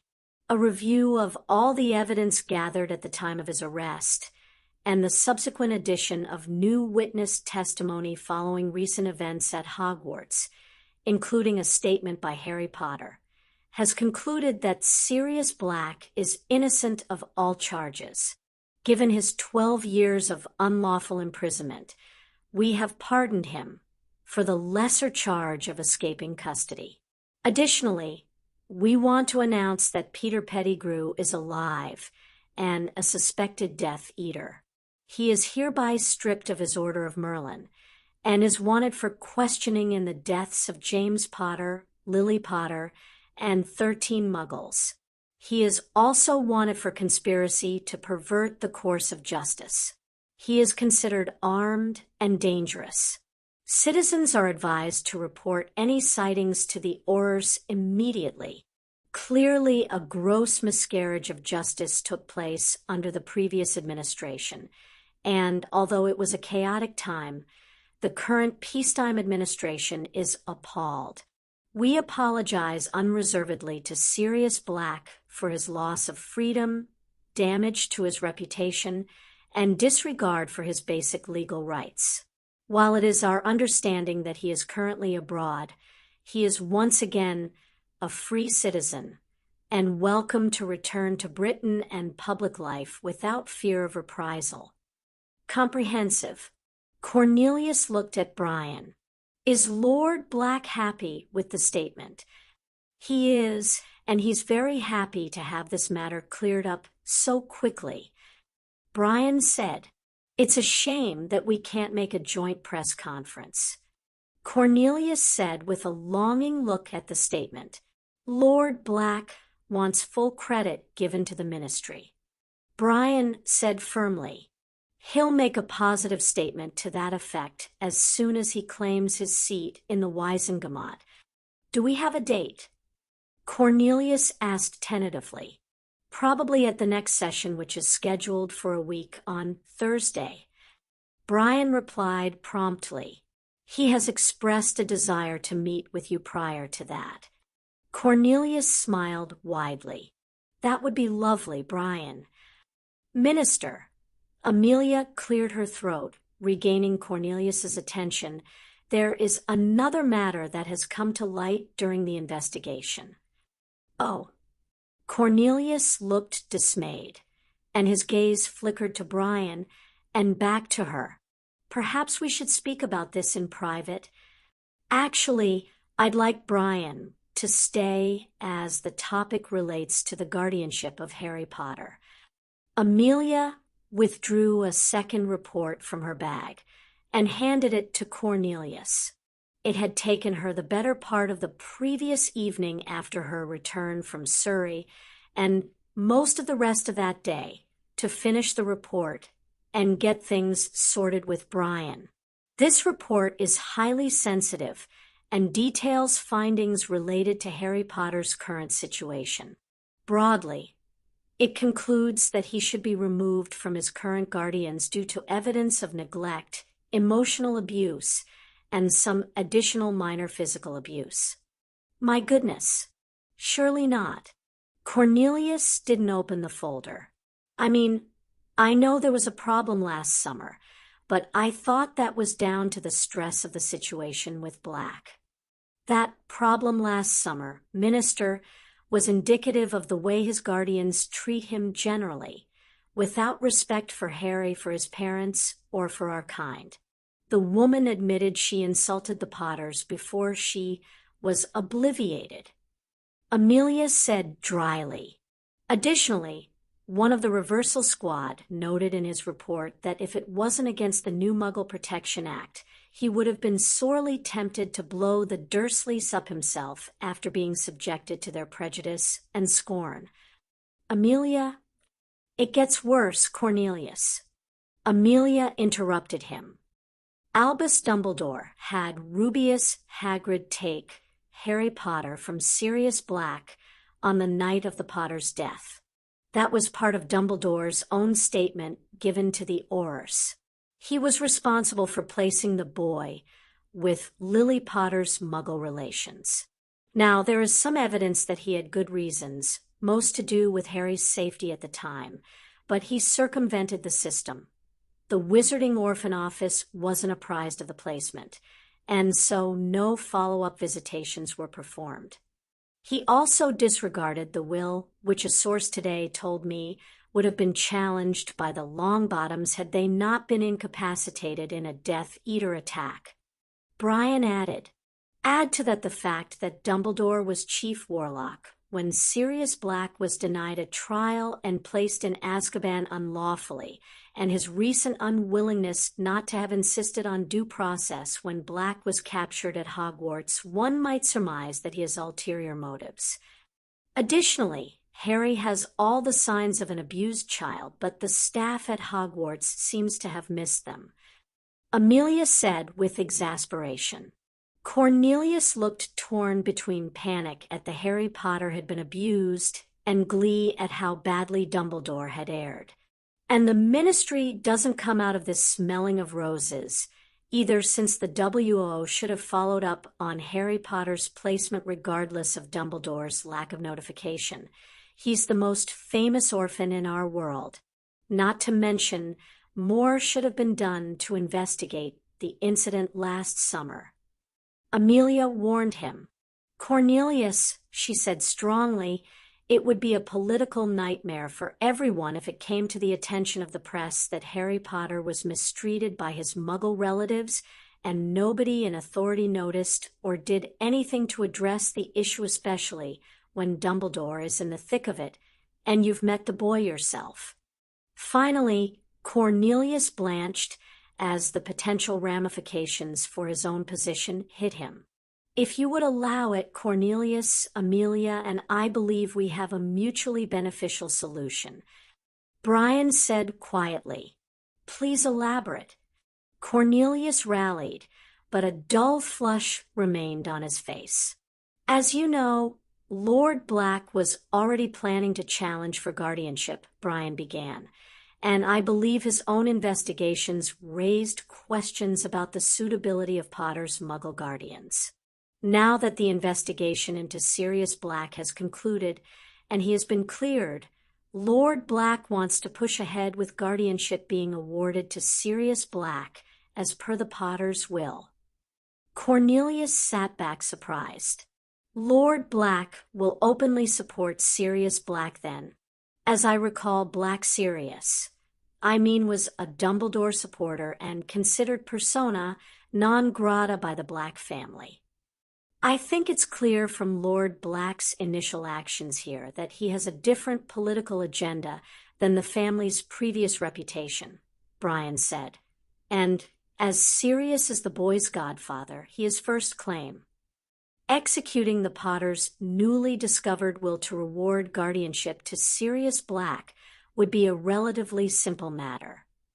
Amelia pointed out, my main concern, as I've expressed to Brian, is Black's health after his time in Azkaban and a year on the run.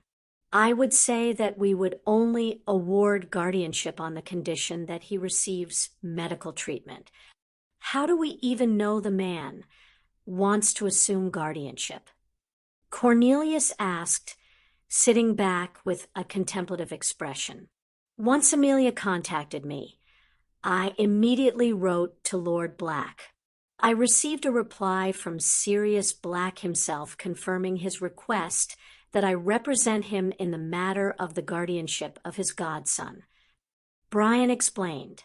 A flicker of suspicion infused Amelia for a long moment, long enough that she only caught the end of Cornelius accusing Brian that Lord Black had harbored a fugitive. Under the old law, Cornelius, a head of house, could offer sanctuary to any member of his family. Brian said mildly, but either way, there's no evidence that Lord Black knew where Sirius Black was at the time he engaged my services to approach you about instigating an investigation. It's all moot anyway, Amelia inserted before Cornelius got too wound up. Whether Lord Black was in contact with him before the investigation or not is completely beside the point. Sirius Black is innocent. We need to determine Harry Potter's guardianship.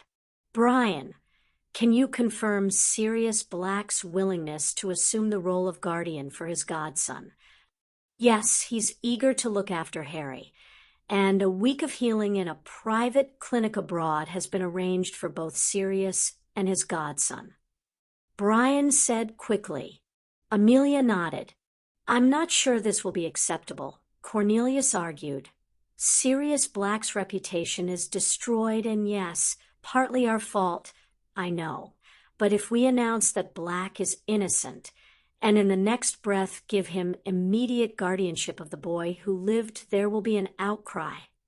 You raise a valid point, Cornelius. Brian's words flattered the minister, and Amelia breathed a sigh of relief at Brian's ability to handle him. Perhaps a staggered approach is required publicly, Brian continued, especially as I think we all believe that Albus Dumbledore should only be informed once this matter is settled beyond his ability to affect the outcome. They nodded in agreement. So, I propose that we sign the guardianship transfer today and allow Sirius Black to take immediate custody. Brian proposed. The ministry announces that he is innocent at a press conference tomorrow morning. I'll arrange some positive press for Black over the rest of the week, reminding people that he was a war hero before his arrest, for example. We can help with that to some extent, Amelia offered. I'm sure Sirius's old colleagues would be prepared to support the work he did. And the story of his escape from Azkaban to protect his godson from Pettigrew would play well. Cornelius added, perhaps with the illusion he is seeking guardianship to return Potter fully to the wizarding world in line with the wishes of Potter's late parents that were previously ignored as the will was inaccessible to the ministry. Brian nodded and pointed at him with a smile. Good suggestion. Amelia hid a smile. Cornelius did have a talent for media spin. So then we publicly announce his guardianship at the end of the week. I'll ensure we have a statement from Sirius Black readied, as they could well be still abroad at that point in the clinic. Brian made a note on his legal pad. We should work closely on all press releases, Cornelius offered. That way we can ensure both the ministry and Black receive the greatest positive response to the affair. Agreed. Brian said, what about the Muggles? Cornelius asked suddenly. We'll need to file appropriate records. Already prepared, Brian assured him. Petunia Dursley has already agreed to relinquish her guardianship subject to the investigation, finding Sirius Black innocent. Lord Black's steward will handle the final signatures and take immediate custody of Harry Potter to deliver him safely to Black. He motioned at Cornelius. If you're happy to proceed. Cornelius nodded. Brian reached into his briefcase and handed over the guardianship documents. If you could just sign at the bottom. Amelia, if you could witness. The loopy signature was accompanied by the minister's official seal. Amelia scrawled her own signature as witness and added the seal of the head of the DMLE. Sirius Black was officially Harry Potter's legal guardian of record. Brian handed Amelia one copy for the ministry records. I assume you'll register this with the WO. Amelia sighed and took the document. She could hardly complain. I'll forward a copy to Sirius and file my copy of the original in our legal vault. Brian retrieved another document for his briefcase. A copy of the Potter's will for your records. That's very good of you, Brian. Cornelius said gratefully. That will help ensure any complaints are quickly dealt with. He frowned again. Amelia, there is one other question regarding the Muggles and this abuse that was found. I know, Amelia said, sighing heavily. I'd like to prosecute them, but that's an impossibility. She held up a hand when Cornelius would have jumped in. The procedure when we find a Muggle-raised witch or wizard is in an abusive situation is to involve the Muggle authorities. Usually there is current evidence that is available. In this case, the vast majority of the abuse took place prior to last year, and the worst of it when he was a young child. Our evidence, based as it is on magical means, is not admissible. There is no case unless Mr. Potter himself gives evidence. She took a breath. If we prosecuted Muggles through our legal system, it would be exceptional, create a precedent I don't think we want, and create the very storm of publicity that we're trying to avoid. So we let these muggles get away with abusing a wizarding child, a child who should have been treasured, especially after getting rid of you-know-who and losing his parents. Cornelius ranted, getting on his soapbox. We can honestly say that we've removed him from the situation as soon as we became aware of the abuse that was involved. Amelia stated firmly, any other legal action will have to be pursued with Mr. Potter's agreement. I'll discuss the matter with Sirius Black. Brian suggested, as his guardian, Black will have a say in this, and will probably be the one that will have to raise it with his godson. Cornelius barely looked mollified, and Amelia had some sympathy, although she suspected Cornelius's frustration was rooted in his inability to exploit the political capital of Muggles abusing the boy who lived and Dumbledore's involvement, rather than her own outrage that the Muggles wouldn't be justifiably punished for their actions. Well, if that's everything, I have to tell my client that he's now a proud father of a 13-year-old boy. Brian said briskly. Amelia sighed in relief as Cornelius smiled and nodded.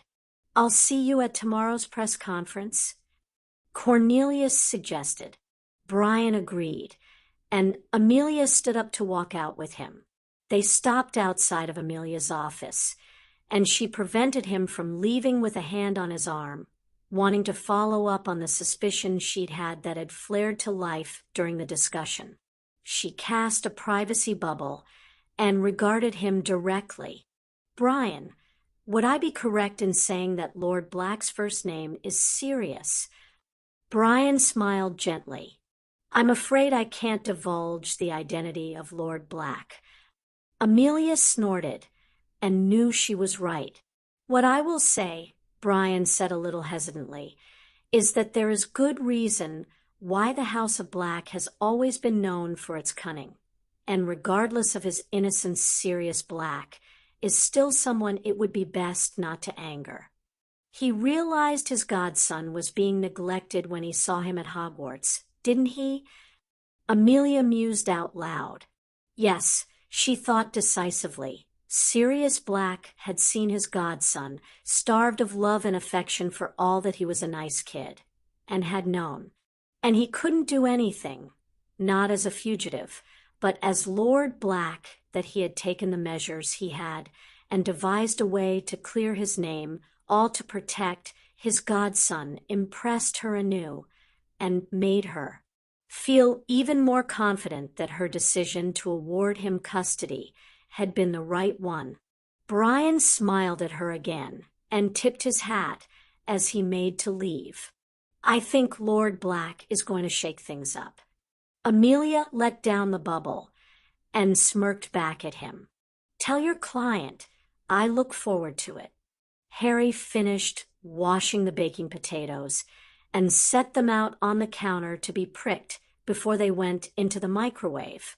Dinner was steamed chicken breasts, already cooked until shriveled by his aunt, a salad, Harry had already prepared it, and the potatoes. It was not their usual fare, and was only on the menu because Dudley was on a diet. His relatives had been surprisingly polite to him since he'd gotten back. He believed in part that it was to do with his tale of his mass-murdering godfather on the ride home from the station, but as the days had passed, he thought it was something else.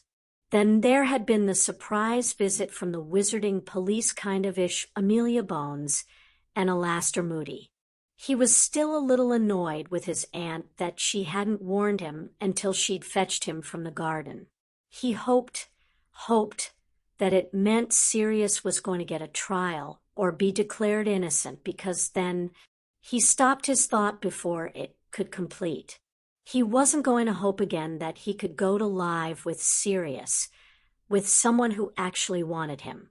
Although, in hindsight, he wondered whether Sirius did want him. The older man had looked somewhat surprised when Harry had agreed to live with him.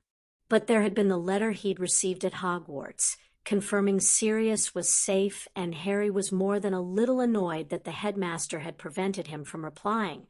And then another he'd received the day after he'd gotten home. A "hope you're okay" message that Harry had replied to using the same owl Sirius had sent, and another, a "glad you're okay and don't worry about me" message. For a godfather on the run, it wasn't too shoddy a showing of concern, and much more than Harry could remember receiving from anyone else except his friends. What had been a nice surprise was that his ex-professor, Remus Lupin, had also sent a very nice note welcoming Harry back from the holidays, reassuring him that he'd found an interesting job and encouraging Harry to stay in touch. Harry had promptly sent a reply with the rather majestic-looking owl that had brought Remus's letter. He'd also sent a note to Remus after Moody and Bones had interviewed him and asked for more stories about his dad, but there hadn't been a reply, and Hedwig hadn't returned.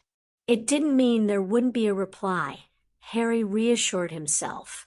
Remus had said to stay in touch, and with Sirius out of the country. Of course, Remus hadn't actually contacted Harry at all for most of his life, and Harry got the impression that he had only let slip his friendship with Harry's father by accident. They really hadn't had a chance to talk about that, and it wasn't something Harry wanted to raise in a letter. But it did mean that he didn't quite trust Remus to reply to him in the same way he trusted Sirius. Although even his trust in Sirius probably floundered on the thought that Sirius, if given a choice, might continue to chase the rat rather than actually stick around for Harry. Harry shook away his insecurities, not wanting to dwell on them. Sirius had written. Remus had written. He had people who cared for him at last.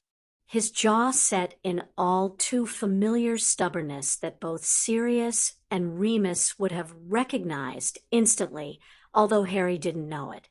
His mind traveled back over his third year at Hogwarts idly as he prepared the potatoes. It had been a strange year with the Dementors and Sirius.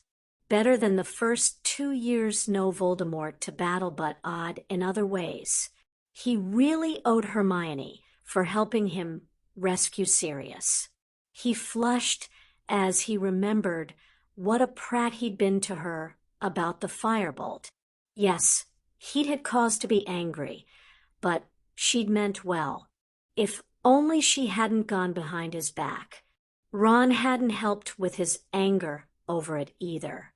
And then there had been Ron's constant battling with Hermione over Crookshanks and the rat all year. Harry had spent most of the time feeling like he was being pulled between them and forced to choose constantly. Ron had been Harry's first friend of his own age, and Harry knew his strong attachment to Ron was primarily because of that. And Ron was funny and loyal. If glued to his beliefs and prejudices, surprisingly smart in his own way under the laziness that even Harry could see. But in considering the previous year, Harry had become aware that he'd let Ron dictate a lot of their friendship things, like being mad with Hermione, who else they talked to outside of classes, and their subjects like taking the horrendous divination because it was easy. Maybe he could try for a little independence from his first friend, Harry considered. He trusted Ron not to drop him just because Harry made a few decisions for himself, like giving up divination, so he didn't have to hear about how horribly he was going to die every week, and taking a different subject, maybe ancient runes or arthromancy. He should send a note to Professor McGonagall and ask if it was possible.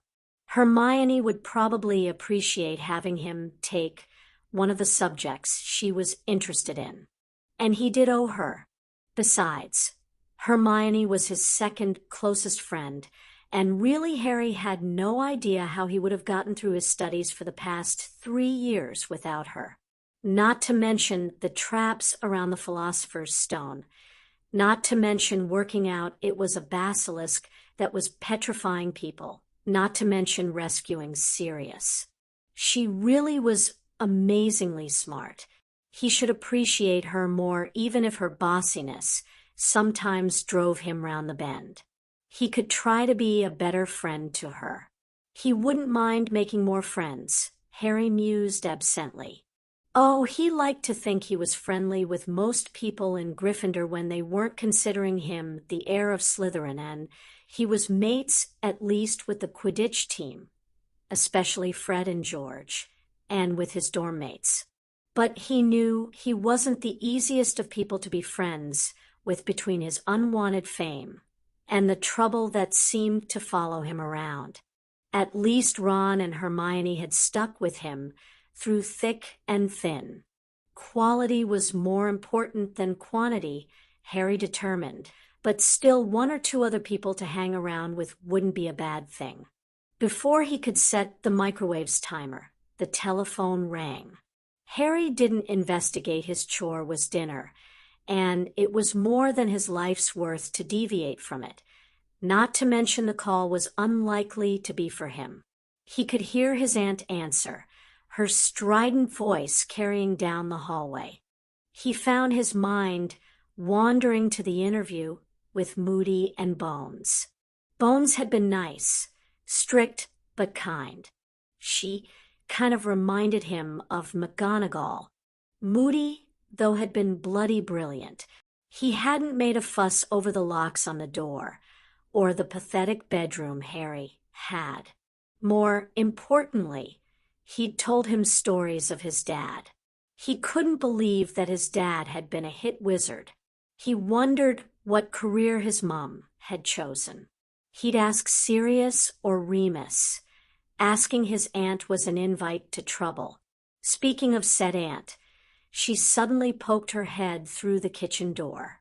"Leave that and go and pack all your things in that trunk of yours." Petunia snapped.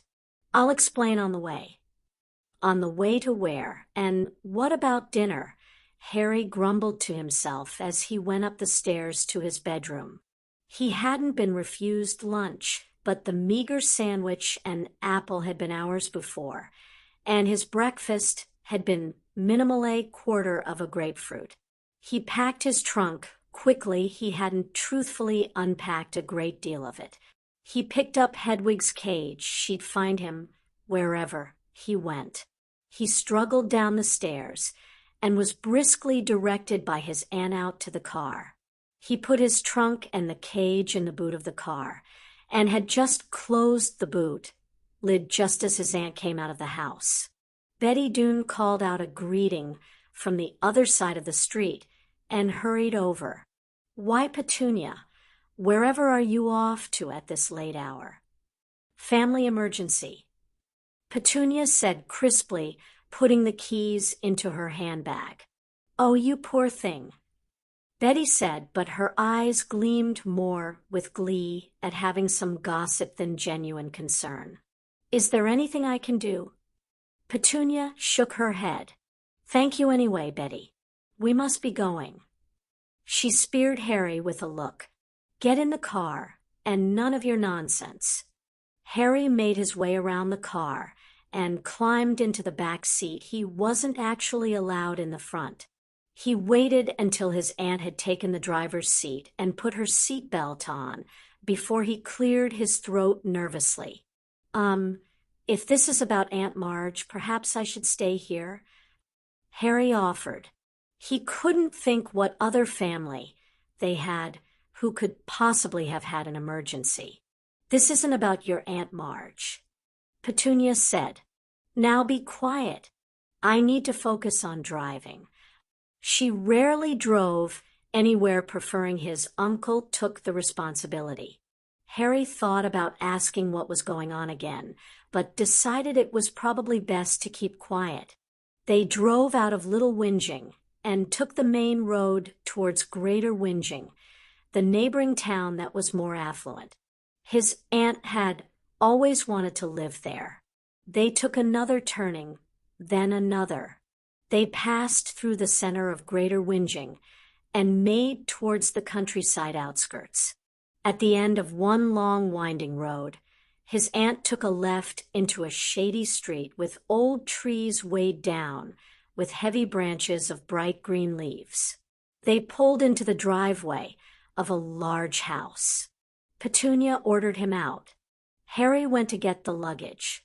He wasn't certain what was going on, and keeping calm seemed like a good strategy.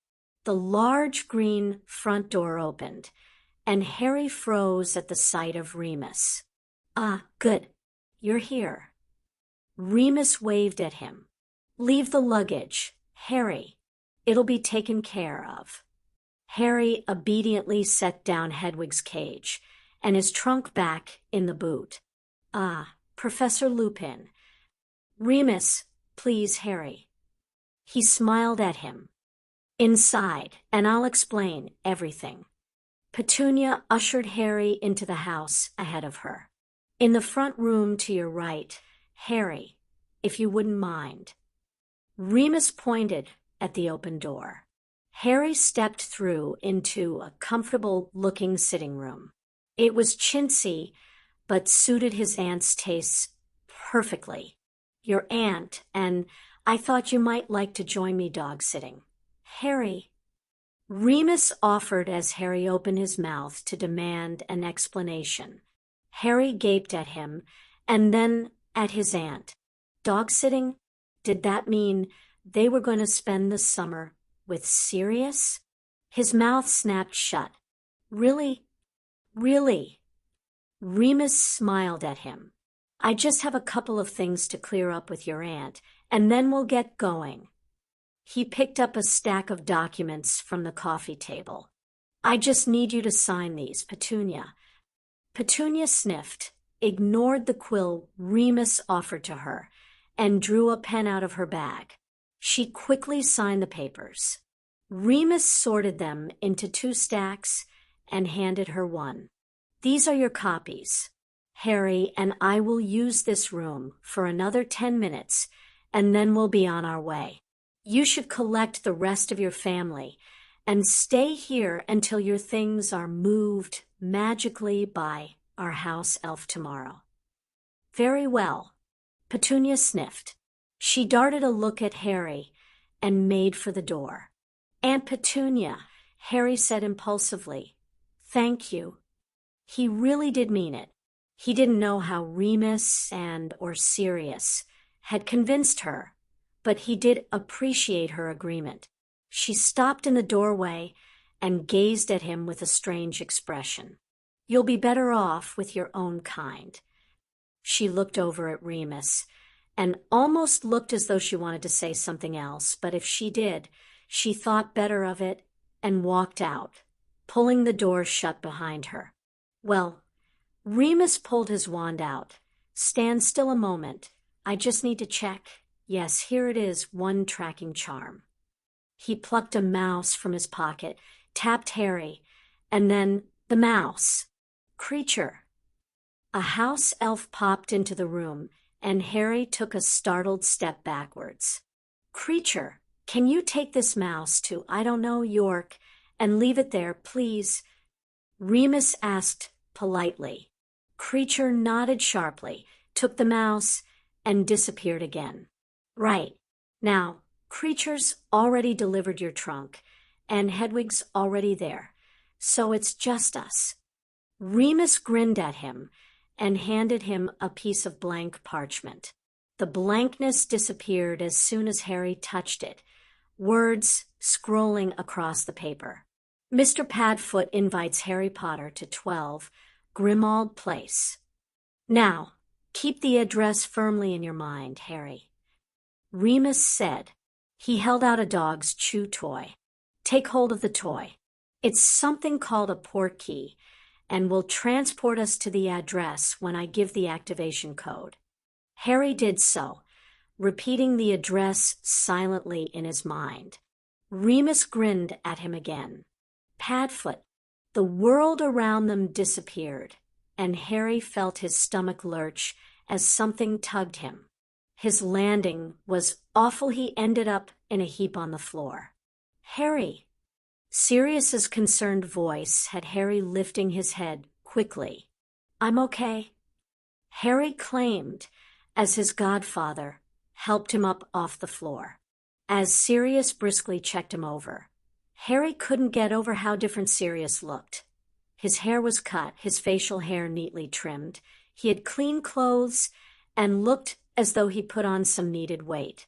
There were traces of Azkaban still in his gray eyes and sharp cheekbones, but he looked better, much better.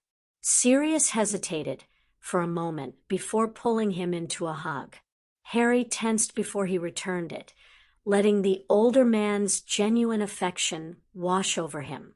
"I can't believe I'm here. We couldn't tell you just in case things didn't go to plan. I didn't want you to get your hopes up and be disappointed."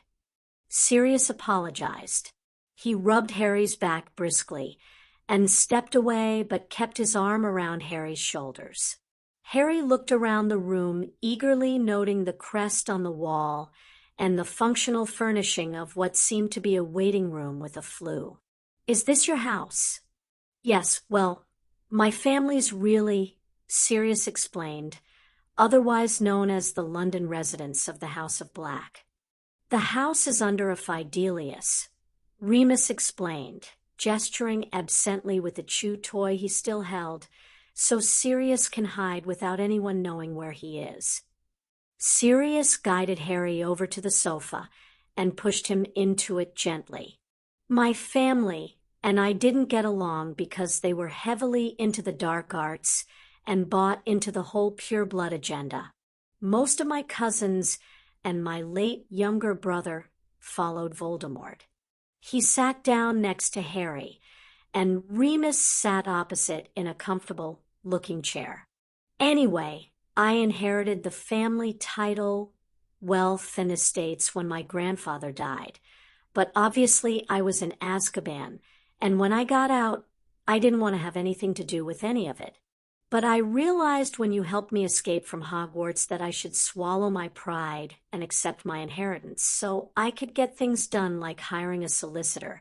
And," he waggled his eyebrows at Harry, "clearing my name.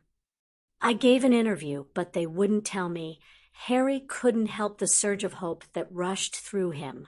"Did you? Are you?" "Yep," Sirius smiled widely back at him. "As of this evening, I am an innocent man according to the Ministry. It's going to be announced tomorrow." Remus added, "Full pardon and compensation. Wormtail is going to find himself a wanted man." "That's brilliant," Harry said and tried to ignore the rattling nerves in his gut as his mouth dried up. "And it was brilliant. Sirius was free. And that was fantastic, but maybe Sirius hadn't meant his offer to live with him if arrangements had been made just for the summer, so." "The other thing," Sirius said roughly, his eyes raking over Harry as though he'd read his mind, "is that I'm hoping you still want to come live with me because, we managed to get the Ministry and your dear aunt to agree that, as of this evening, I'm your guardian." Harry stared into the anxious eyes of his godfather. "You are." He barely got the words out. His chest was so tight, and he thought he might not be able to breathe. Sirius really wanted him. "I am," Sirius confirmed more confidently. "Remus has the paperwork if you need proof. So living with me?" He nudged Harry's shoulder. "That's okay with you? Because as much as I want you living with me, I really, really want you to be okay with this too." He nodded quickly. It's everything he had ever dreamed about when he was in his cupboard. Harry felt his throat close up, and his eyes prickled with sudden tears. Sirius wanted him. He was free of the Dursleys and could live with Sirius, who actually wanted him, cared about him enough, maybe even loved him enough to arrange it, so he would be Harry's guardian, and who hadn't run off and left Harry alone again. Harry had no idea what was going on as his emotions raged, and his magic responded, flaring up and rattling the ornaments. Sirius immediately tugged him into another hug, and Harry stiffened again before he went with it, trying hard not to cry as he pressed into the unfamiliar sensation of the warmth and security of someone, a parent-type person, holding him. "It's okay, Pronglet," Sirius whispered. "Let it go. I've got you." And Harry felt the first sob wrench out of him sharply before he surrendered and gave into the need to cry. That's the end of part 2 of A Marauder's Plan. The stage is expanding, Harry is adapting, and Sirius is no longer just surviving. He's guiding. This is the Marauder legacy at work. What stood out to you most in this chapter set? Is Dumbledore really on the same side, or just playing a different game? Share your thoughts, predictions, and favorite lines in the comments. We'd love to hear what you think. Please like, subscribe, and share this audiobook with fellow fans. Your support helps us keep producing more powerful fanfiction content. And a special thank you to our wizard army. You make this possible. Did you know? This FIC is often praised for its pacing and logic, especially how it handles magical laws, political dynamics, and the complex relationships between adult characters that canon only hinted at. Stay with us. Part 3 is just around the corner, and the Marauder's Plan is only getting more dangerous and more brilliant. Until then, the smartest magic isn't found in a wand. It's in the choices you make when no one's watching. Stay clever, stay curious, and, as always, stay magical.